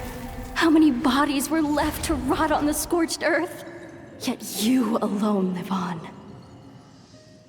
Keep your gaze fixed on your blade. You don't deserve to rest. Run, Skirk, run! Only death awaits us here. Keep running, and don't ever look back.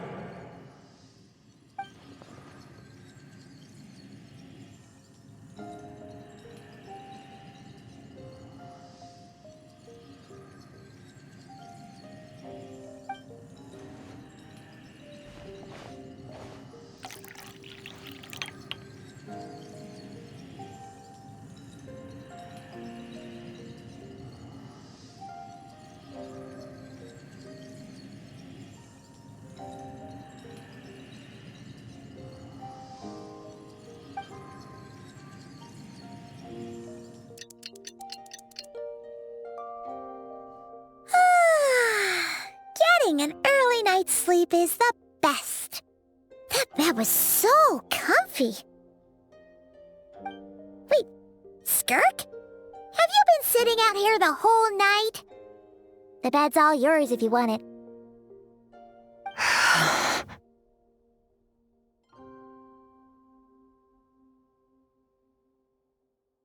About 60%, maybe 70. Whew!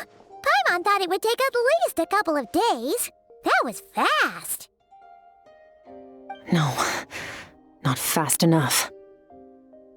That's 20% less than last time. Same training regimen, same intensity. Nothing felt different, but somehow the outcome fell short. No, I think the problem's with me. I need to meditate for the next 2 days. Deep introspection should help me find the issue. Ooh, sounds intense. We'll watch over you in the meantime, then. Thanks. See you in 2 days.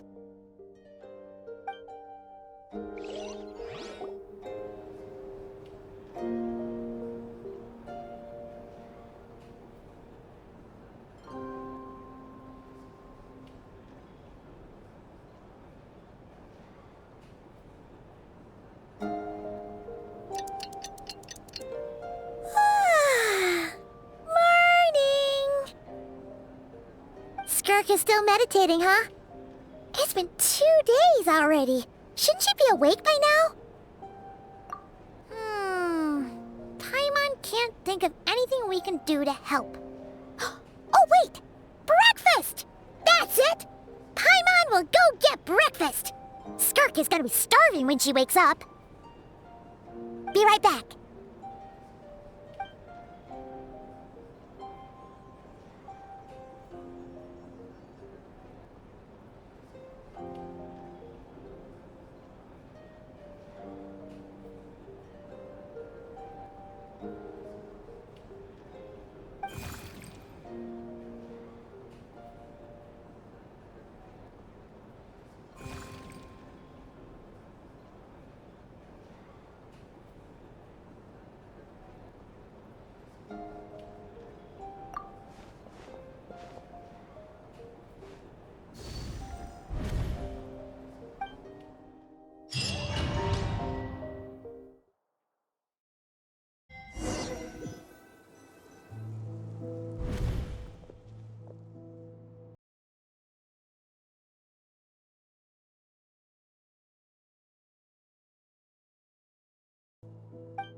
That's right. This is Skirk's inner world. Think of it as the threshold between the soul and dreams. This isn't your first time here, but what you remember is probably a space covered in darkness. I only managed to illuminate a small portion for you back then.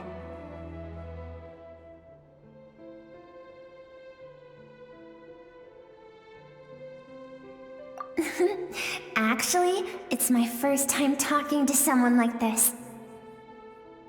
I only managed to break free and bring you here because the injury weakened her power. I guess that's why I can speak again, too. Call it fate, if you want. I think that's the word they use in this world for lucky coincidences like this, right? Now, before I take you to her, I gotta ask. You're the first outside visitor to ever come here, so what's your impression of this place? Oh, you noticed. This river represents Skirk's strength. Strength accumulates over time. It is the summation of a person's lived experience. So this river is where all the fragments of Skirk's life should converge into a single stream of memories and emotions, flowing forward as one. But as you can see, this river has been severed numerous times. It's because Skirk doesn't like who she was in the past. And all she sees reflected in the river is a disgraceful shadow of who she was.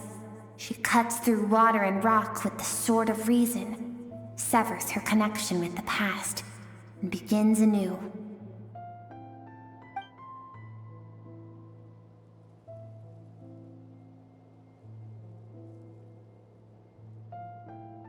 You must learn to shut out all the pointless emotion. Crush the self that makes you weak, and become master over your physical form. This isn't my first taste of failure or losing power. When you fall, you get back up again and become stronger. That's how it is.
I've always thought that, even when falling leaves don't come from the same tree, they can still form bonds of kinship when they meet. Like meteors, you both made a journey through the stars. Both travelers who have landed on a planet that is not your home. Yet, when she first noticed your presence, although she hesitated for a moment, she still chose to walk away. Indifferent as ever.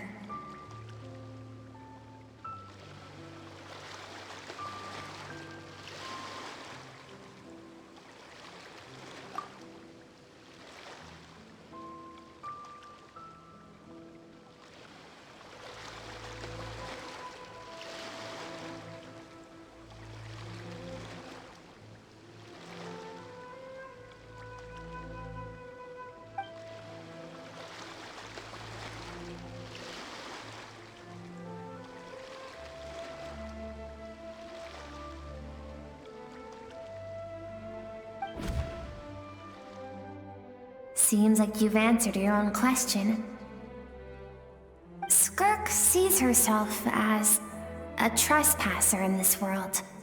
She's made a conscious choice to avoid altering its path. But the reason for that decision stems from events much earlier on in her life. Let's keep going. It's still a long way to the source of the river.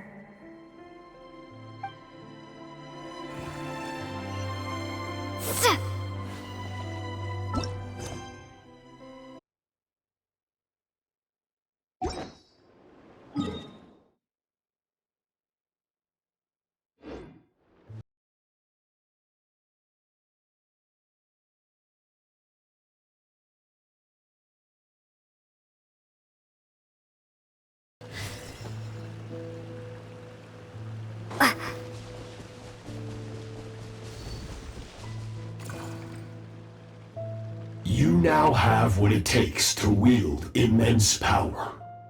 From this day forth, I shall teach you no more. No one can become a worthy warrior through imitation alone. I have given you fangs and claws. Now, you must learn to hunt. You wish me to travel the world beyond on my own, Master? Indeed. Make new friends. Embark on your own journey. And piece together a new future from the shattered remnants of your past. We will still have contact through the abyss. But know this. One day, I will take the life you worked so hard to rebuild and reduce it to ashes. Just like the fire that haunts your mind. Why do you do that? I have told you before, fear is the catalyst for human evolution. You have tasted loss. You have known fear, so deep it can be felt in the bones.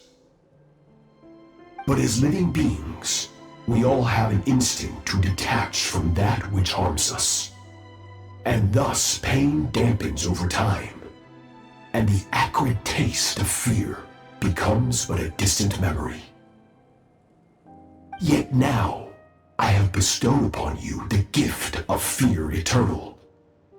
It will drown you in the nightmare of your childhood, or it shall drive you to defeat me, whatever the cost.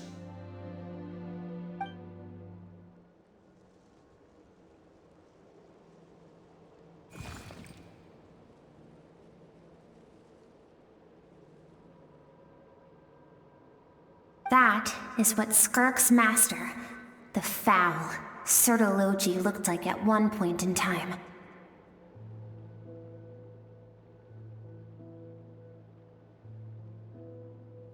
Of course, as a higher being, physical form is a triviality to him. He could appear as a beast, a human, or even a monster that defies description. The form you see him in here, clad in abyssal armor, is the one he usually wears when traveling through the stars.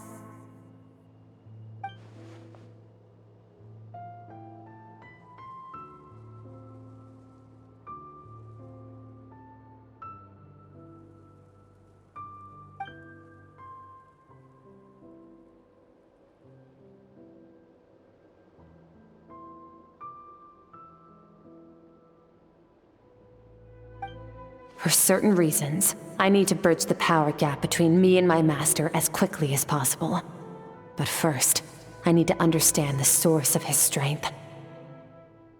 To do that, I need to follow in his footsteps, walk the path he once walked, and somewhere along the way, I'll find out how to defeat him.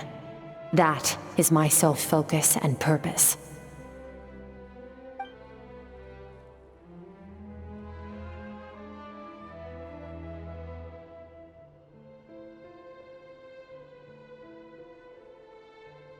I'll let you in on a little secret. The real Sertology is terrifying. The scope of his power is impossible to understand until you experience it firsthand. It is absolute, the power to crush all things. Shall we keep going? Let's see. We're about halfway there.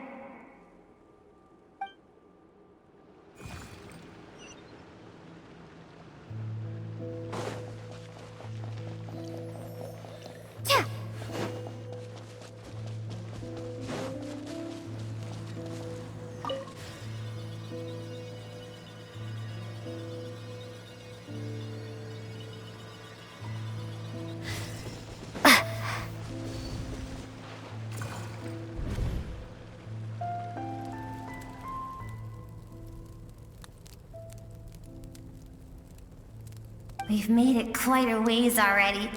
This is Skirk, when she first began training under Sertology. I have set your broken wrist. Tomorrow, you're to train twice as hard. No tears this time. Good. Attempting to garner sympathy through tears is a habit of the weak. A pitiful, useless ploy. Can I ask a question, Master? Why did you save me? I keep thinking, maybe it would be better if I had died. I wouldn't be haunted by that fire all the time. I wouldn't have to go on like this. I saved you because I have a plan for you. It has been too long since I fought a battle that demanded my full strength, and I hunger for it. Every so-called genius and prodigy I have faced has crumbled like sand underfoot. Before me, even fate bends the knee. So, I will teach you everything I know, train you by whatever means necessary, in the hope that one day, you might surprise me. But I don't want to draw my sword against you, Master. What you want matters little. Among the boundless sea of stars, the cries of the weak are but faint murmurs that disappear into the void. You of all people know that well. Yes, Master. From that day forward, all she knew was grueling training, emptiness. After some time, her talent bloomed, and she gained control over her emotions, like her master. How should I put it? It was not that human emotion disappeared from her heart, but that reason came to dictate all she was allowed to feel. I suppose it was at this point that she became the Skirk you know today.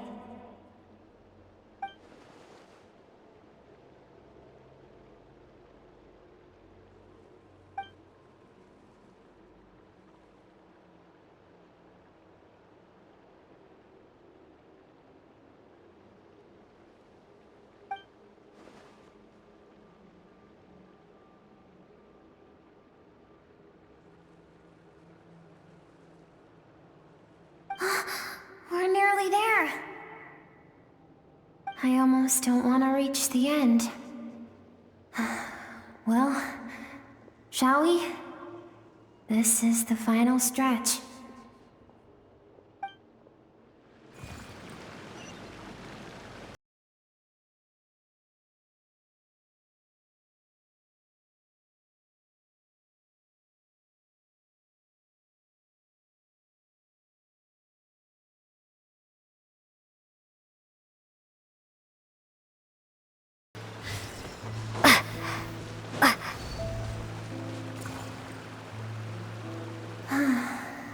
These are Skirk's happiest memories.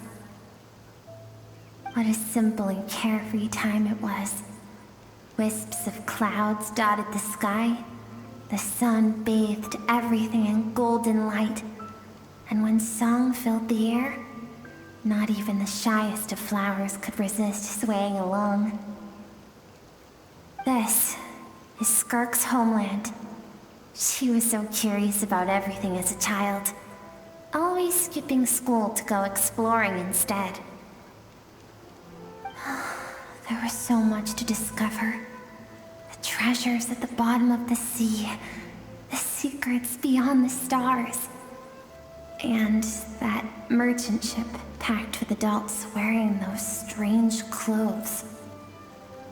Yes, the ship.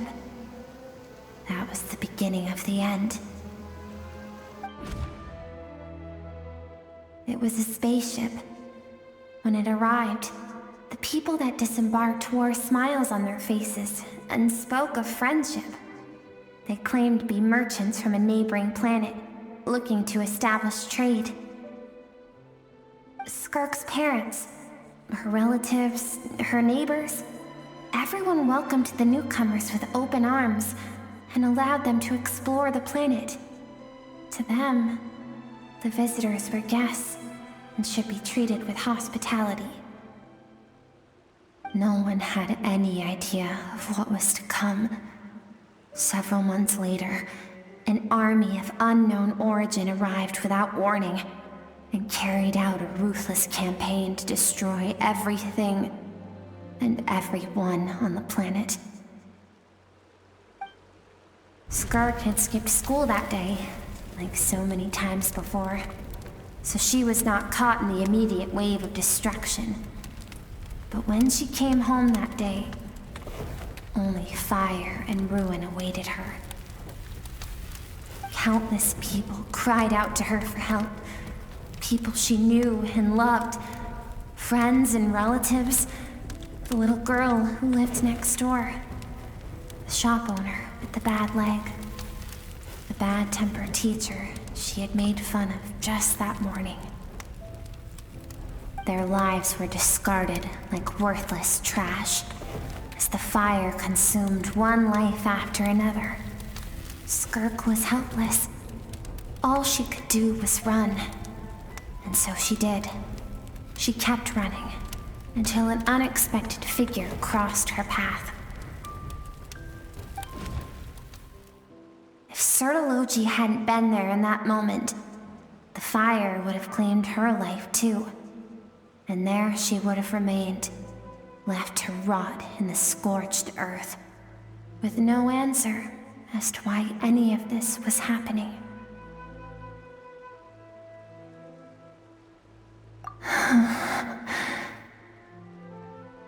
Because she and her people were seen as a threat.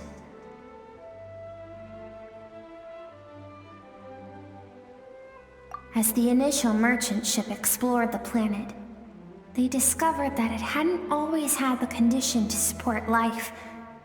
Yet there was evidence of human activity, even during the periods of extreme heat or cold in the past.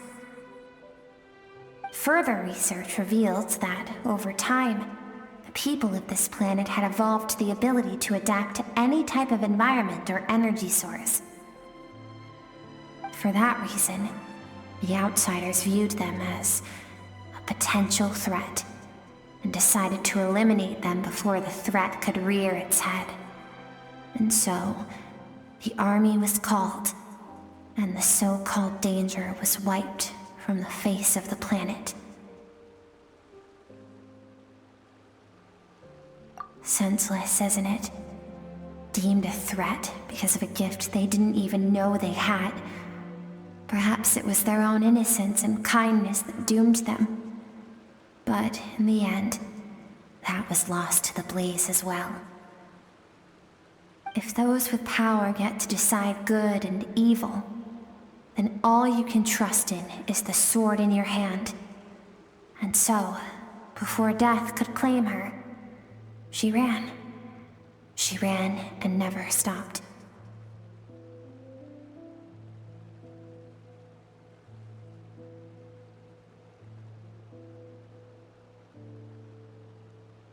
No one wants to relive their most painful moments. Well, that brings us to the end of the story. This is as far as we can go. Skirka's waiting over there. For both of us. Let's go to her. It's time to fulfill my purpose. And my greatest wish over all these years.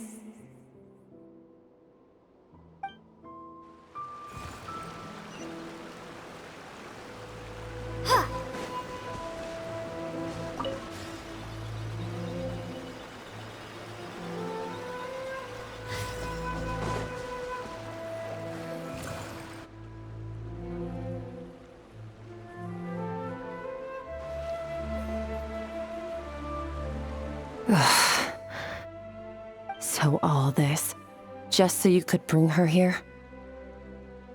I have things to say to you. Well, to me.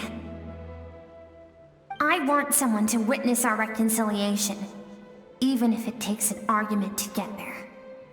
And she is the best choice in this moment. Her suppressed emotional self. The version of herself she keeps locked in the recesses of her mind, stifled by reason. All those rejected impulses, those discarded aspects of your past selves, they are a part of me now. I am who you used to be. Someone you have refused to face for too long. So, I came to face you instead. You're wrong. I've faced you all along. And that's exactly why I keep you locked here. Your existence makes me weak. Moments of joy and longing are when we are most vulnerable. Don't forget, it was a penchant for goodness over reason that doomed our homeland in the first place. The vastness of the universe renders everything insignificant. Our feelings most of all. Even so, learning from the mistakes of the past doesn't have to mean erasing everything. Strip yourself of your so-called weaknesses, emotions like kindness and empathy, and what makes you any different from the ruthless soldiers who slaughtered our people? The difference is that I'm doing what is right, what is necessary. I allow you to exist, but with limited freedom. That is the greatest kindness I can offer. I have shouldered everything you couldn't carry. I rose above the numbness and emptiness, and it was cold, unfeeling reason that brought me this far. It made me who I am.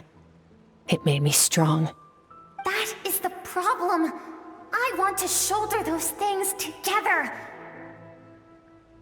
On the grand scale of the entire universe, maybe our feelings are vanishingly small, but why should that mean they don't matter?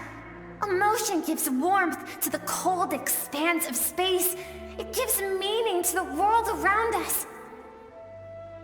Think back to those nights of gazing at the stars, those afternoons of exploring the unknown. Think back and let them grant you peace. A brief respite from the pressure you put on yourself.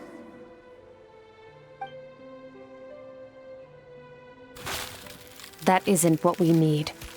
It's exactly what we need. Aren't you curious about why recovering your strength has taken longer than normal this time? Finally, you get to the important part. That is the only answer I came here to find. Then look around. Look at your inner world. You cast aside your dreams and curiosity, and in doing so, you lost your original motivation. You severed all connection to who you used to be, so you can no longer draw strength from your past. Now, the only things driving you forward are fear and survivor's guilt.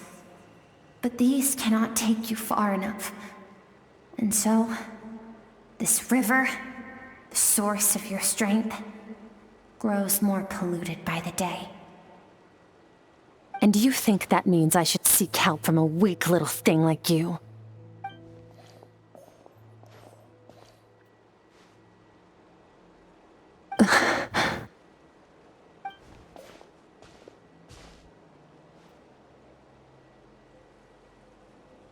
Thank you for saying that. I knew bringing you here would be the right choice. To be honest, I'm not here to argue with you. This isn't about who's right or wrong. And in fact, I agree that in order to make it through the wake of that tragedy, we had to distance ourselves from the pain through reason over emotion. But what is right at one point in time isn't always right forever. I know you will never forget that fire. I know the fact that you were the sole survivor fills you with guilt. And I know that among the voices that haunt you, mine is there too. Because deep down, you know that you didn't turn out to be the person you wanted to be. All those unfulfilled hopes are like knives to the heart. And I don't want you to hurt anymore.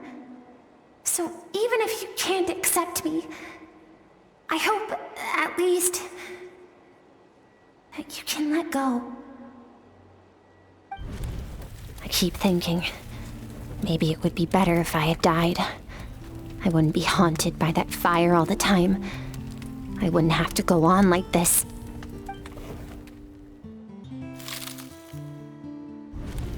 Your dad and I, we're not afraid to stare death in the face, but we need you to survive.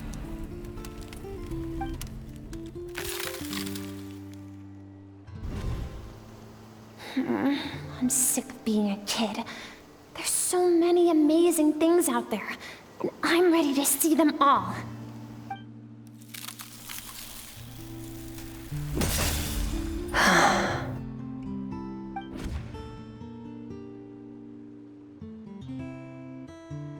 I remember.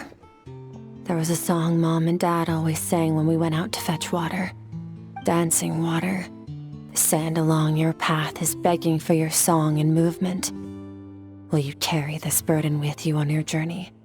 I am not the dancing water, and you are not the burdensome sand. But if this is your wish, then I will carry you with me until the end. Thank you. I should be thanking you.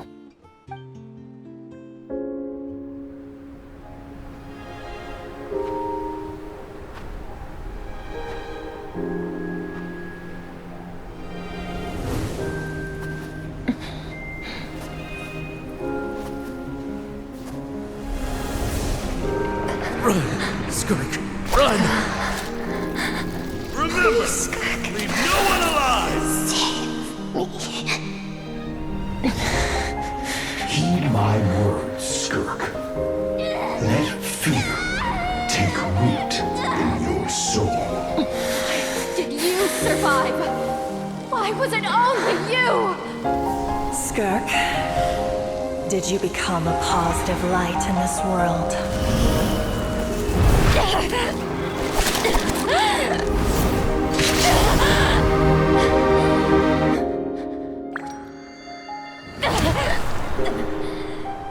Hey, this doesn't have to be the end.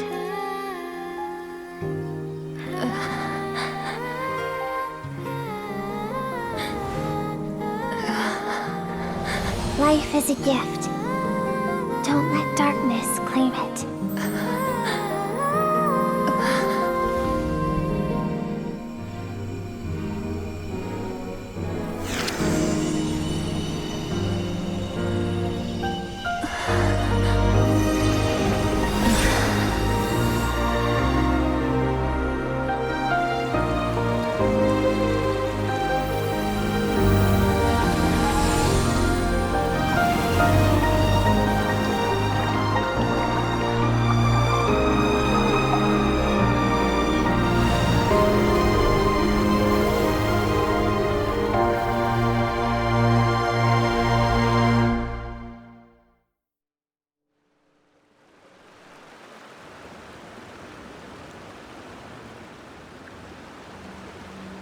So, you saw my memories then. I once asked my master if survival of the strongest was the law of the universe. He said no. But in a world without order, those with no moral boundaries tend to be the ones who survive. That's why, after hearing his answer, an idea came to mind. An idea that, one day, I would create a new world order. One in which there would never be another tragedy like that fire. One in which power was not the law of the land. But that means I must defeat him.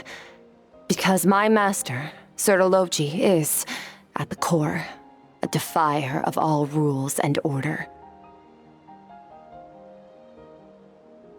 Yes, and not just because of the gap in our abilities, but also because I have no reason to see him as an enemy. Although his decision to train me was not made out of kindness, he did everything a master should. He saved my life, taught me the sword and the principles of strength. And for that, I respect him. I know, and it's not something I want. But Master never goes back on his word. I have to treat everything he says as a promise. He's no longer into that, but he sends me messages through the abyss every now and then. Most of them are simple greetings, or an answer to one of my questions. Every time I hear from him, my heart skips a beat. And I wonder if this is the moment where he'll finally appear before me and tear down everything I've built to pieces. Maybe that means I do live in eternal fear, just like he said. Yes, I respect him, but I'm also afraid of him. And for that reason, the pursuit of strength consumes every moment of my life. I don't know what Master has planned, but I have to be ready. Help me? Why? This isn't your fight.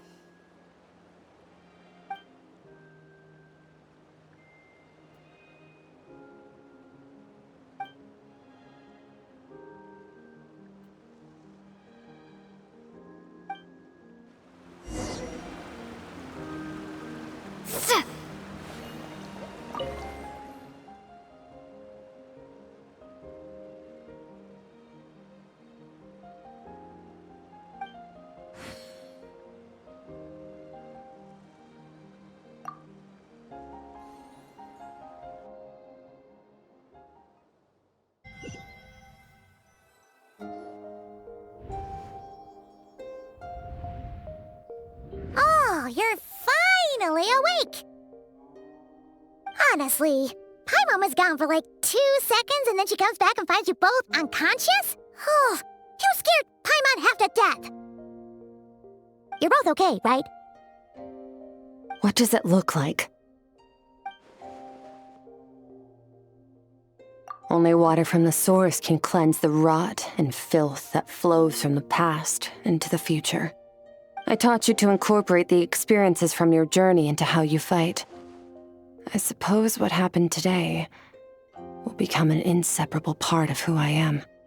Okay, so Paimon feels like she's missing some important context. But whatever.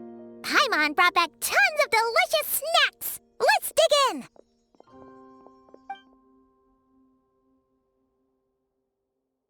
All right.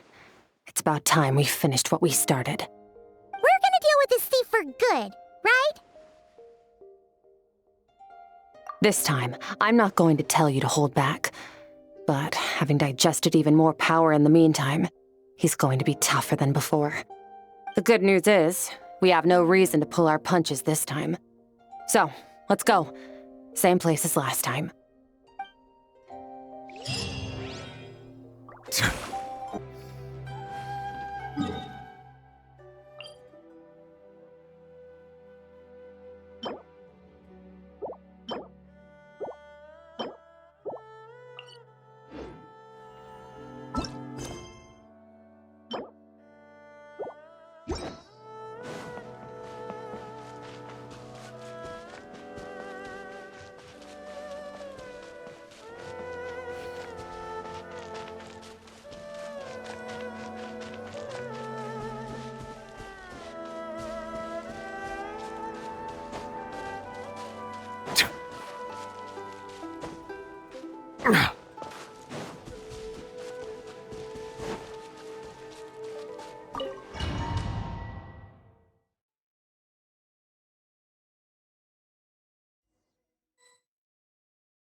Wait, isn't that the form the all-devouring narwhal changed into? How come he knows that, too? Really? So, you're telling Paimon that giant whale and this guy can both turn into the fowl? How does that work? It's a subconscious instinct. Any intelligent being who longs for his level of strength is bound to mimic his appearance. It's a natural response after encountering someone as powerful as Master. To them, he represents ultimate power. We know the person before us has encountered Master, and we know he stole a portion of my power. So it's not surprising that he would assume this form. Okay. Oh, the closer Paimon looks, the more intimidating it gets. Nervalette isn't here this time, so it's up to us. He won't have the nerve to steal again after we're done with him. Let's teach this guy a lesson!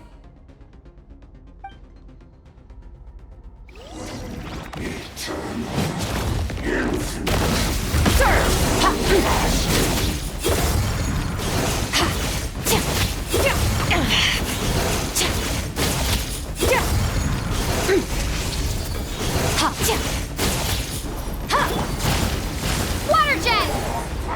Haven't forgotten your training, I hope.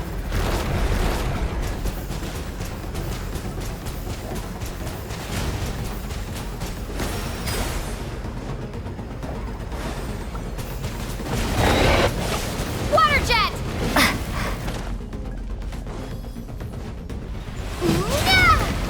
Go!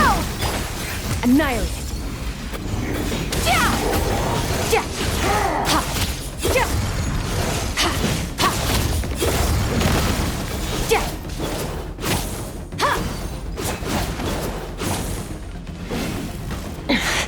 Wasn't expecting. Water jet!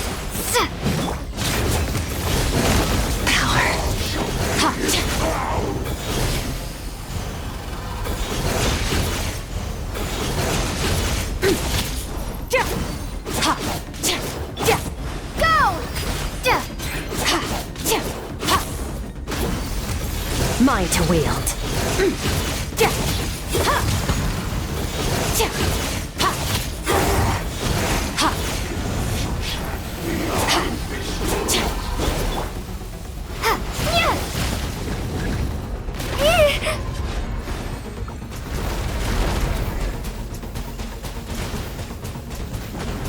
Water jet!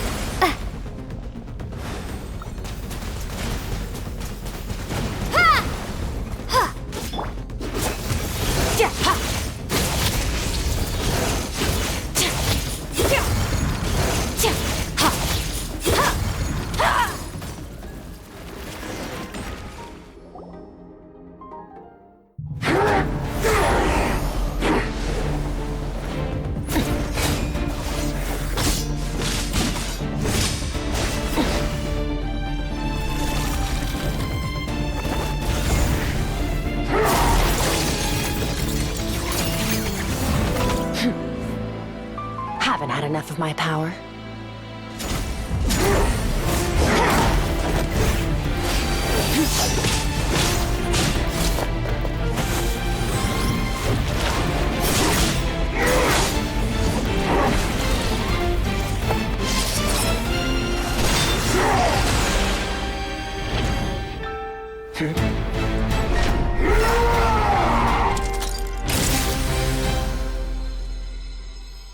Well then, let's see how much more of this power you can handle.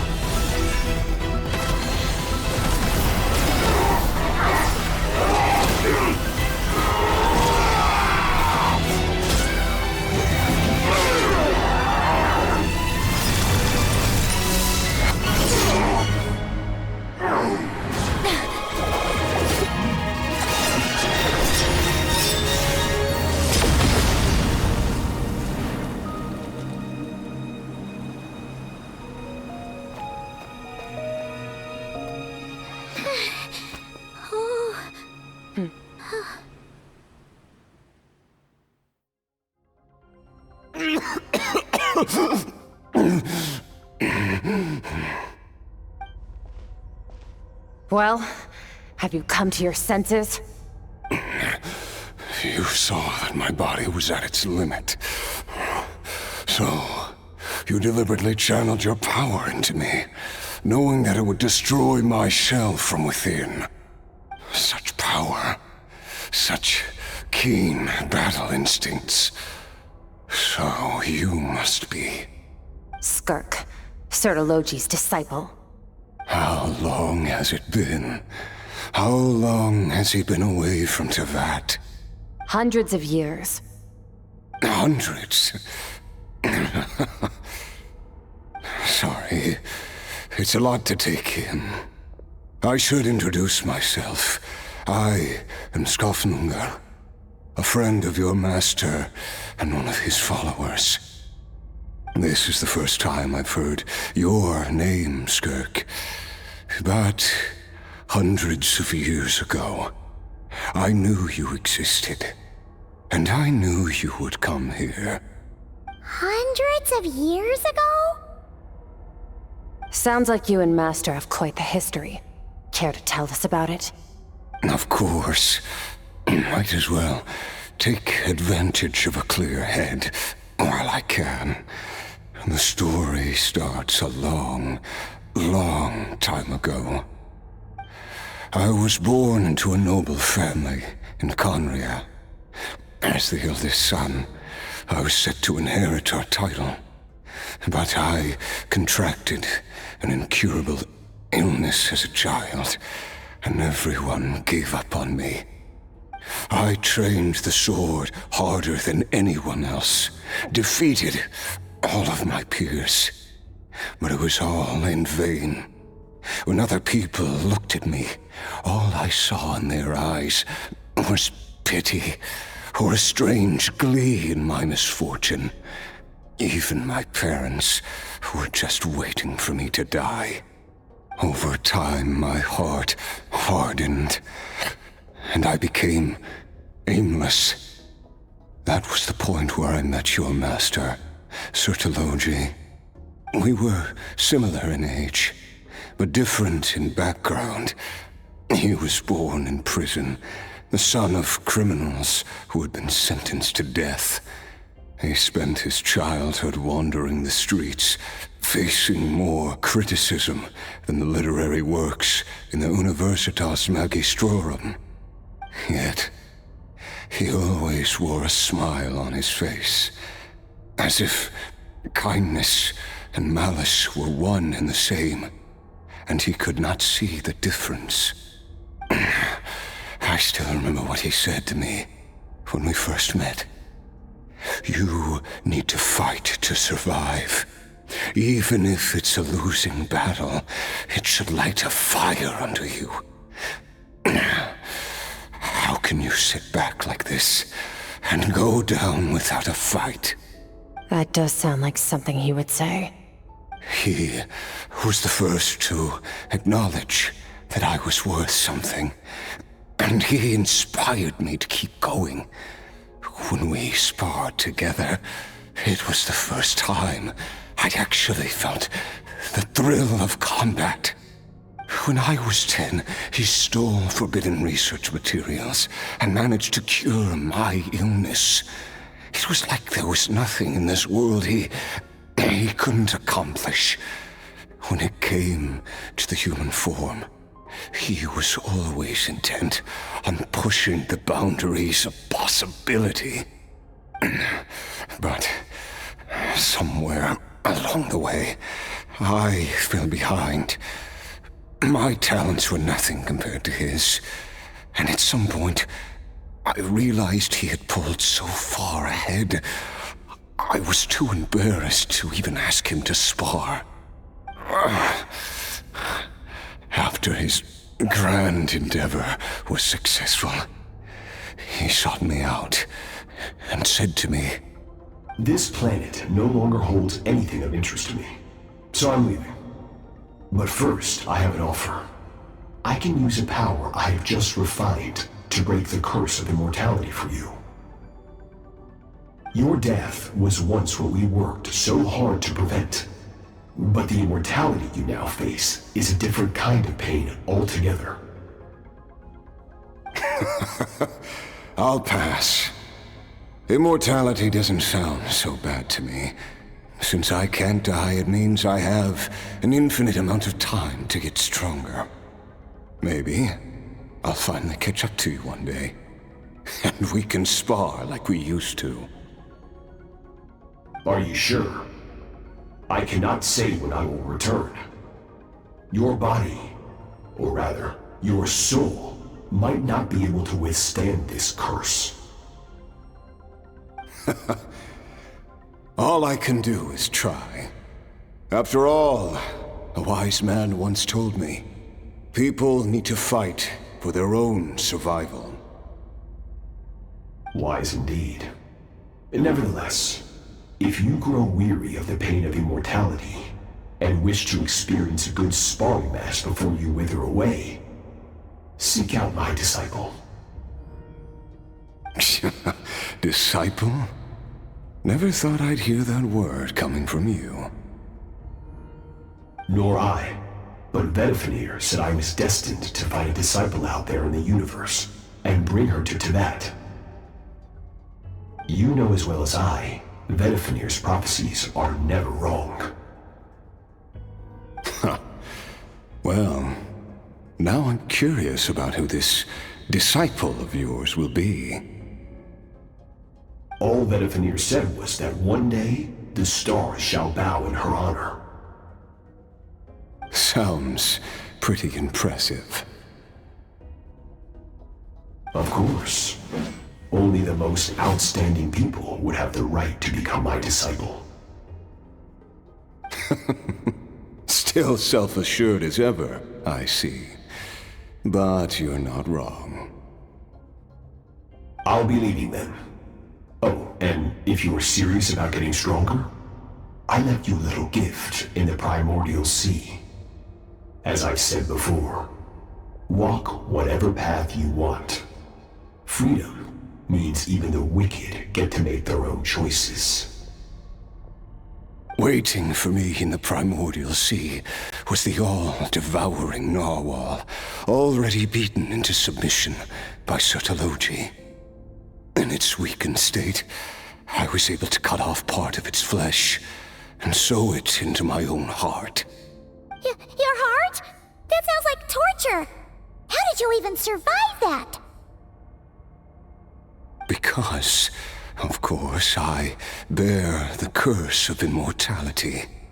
So, you used the curse to turn yourself into a vessel for power.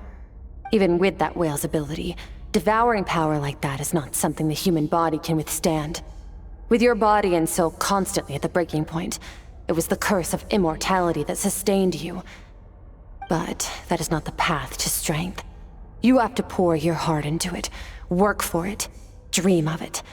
Instead, you stole something that didn't belong to you, and it backfired. You're right. I should have known better, but I had already pushed myself to my limits, and he was still miles ahead of me. So I had to take a leap of faith. I miss your master. I miss the days when we were all together, troublemakers without a home. I don't regret the choice I made. But if you'll allow it, I do want to apologize. To both of you. After the beating we just gave you, I think we can call it even. You're an interesting one as well. Sertologi's disciple. That's a lot to live up to. It can't have been an easy experience. I know what he's like. He rules with an iron fist, using despair and fear to force you to catch up to him, all the while standing ever out of reach. We're like mountain climbers in the dark, never knowing how much higher we have to climb, or when we will see the sun again. True. But I made up my mind long ago. No matter how dark it gets, I will not give in to despair. I will overcome it. Besides, after hearing your story, I suspect what Master really wants is not a battle that demands his full strength, but rather a defeat without regrets. Oh? Since you're his friend, you must have some things in common. The first time we came here, when you stabbed me through the fog and stole my power, I felt no emotion coming from that spike. But when you had to devote all your strength fighting me just now, I could feel joy and passion emanating from your blade. It was the joy of a researcher discovering the truth of the world, the joy of an artist uncovering a temple of wonders. Interesting. I'm certain I didn't express those emotions outright. Yet you were able to read them from my blade, like a glimpse into my inner world. You're right. That battle brought me an unbridled sense of joy, and my defeat brings me no regret whatsoever. Exactly. I think Master also craves a battle like that. One where his opponent forces him to use all his strength, unlock the extent of his potential, and transcend his own limits. A battle to end all battles. After which, all can come to an end, including, perhaps, his life. For that very reason, good and evil are meaningless to him. He has one purpose, one goal: to complete himself. It's one of the secrets to his strength. Perhaps you're right. Perhaps that is his goal. What a battle that would be. Oh, to witness such a...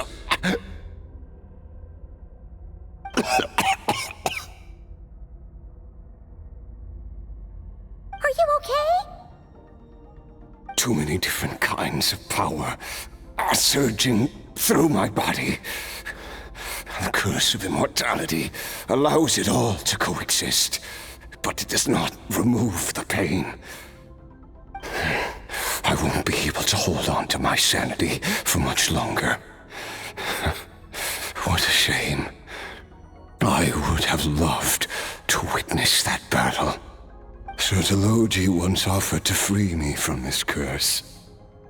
Now, I must ask that of you, Skirk. Can you release me from the pain? I can, but not through death, if that's what you were hoping for. It's not a suitable punishment for your crime. As an alternative, I can take your consciousness, along with all the power you've consumed, and smash it to pieces. The impurities will dissipate, and under the curse of immortality, your mind and body will regenerate. When that process is complete, you will be back to who you were before, no longer tortured by powers you can't control. But it will be a time-consuming and painful process. The decision is yours to make. I accept. And who knows? Perhaps I'll wake up in time to witness your great battle with Sertologi. I have faith that you'll be able to stand against him one day. Though I know it'll be a long and arduous road. If we are climbers in the dark, it appears the dawn has finally broken for me. But your ascent continues. At least, it looks like you are not alone on your journey. I will reach the top of this mountain, no matter what it takes. And you, Skofnungur, will be my witness at the end of all things. Whew, that's finally over. Let's get out of here. Huh, at least we don't have to make a mad dash for the exit like last time.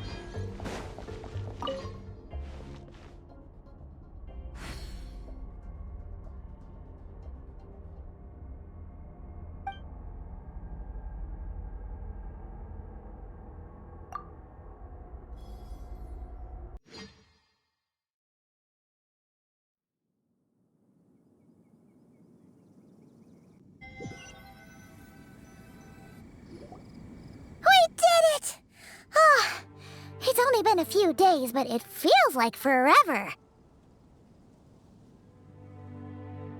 Once again, we've proved there's nothing we can't overcome. We're just that awesome.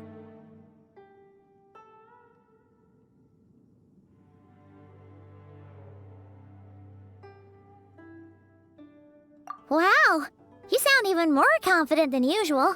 Guess you really have become stronger. Today sure went by fast. It's night already. Oh wait, that reminds Paimon. The stars you mentioned, the ones that died out, are they back now? Yes. The power Skofnungur stole has been returned. So, the stars have regained their light. Great! Huh, it's crazy that you even noticed their light was gone. There are so many stars in the sky. If a few disappeared, Paimon definitely wouldn't be able to tell. I suppose it's because I have gazed upon this sky for centuries.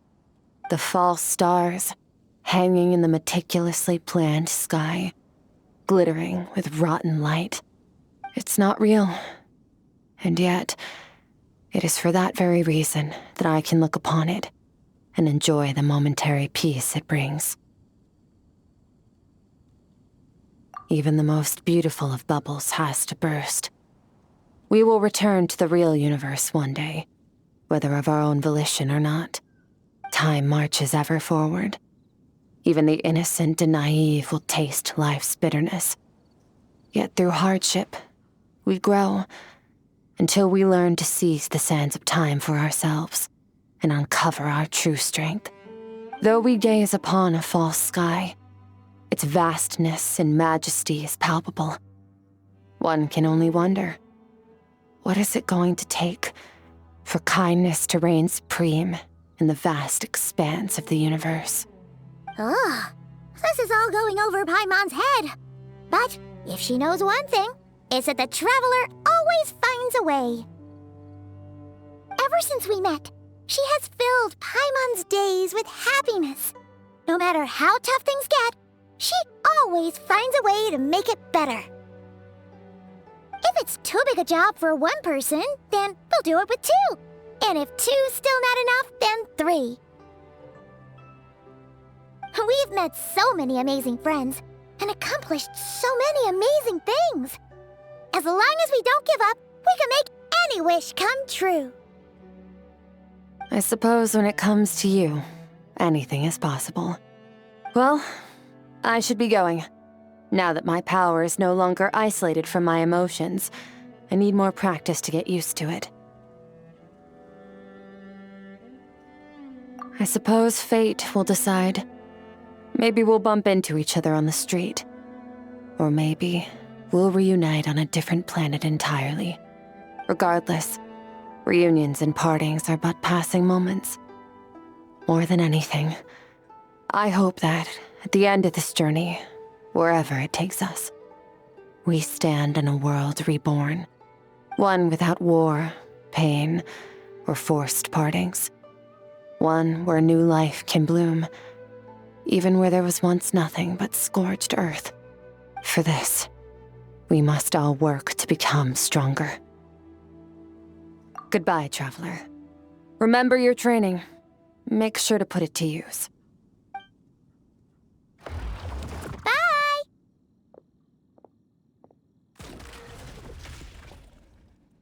Is it just Paimon, or is she being nicer than before?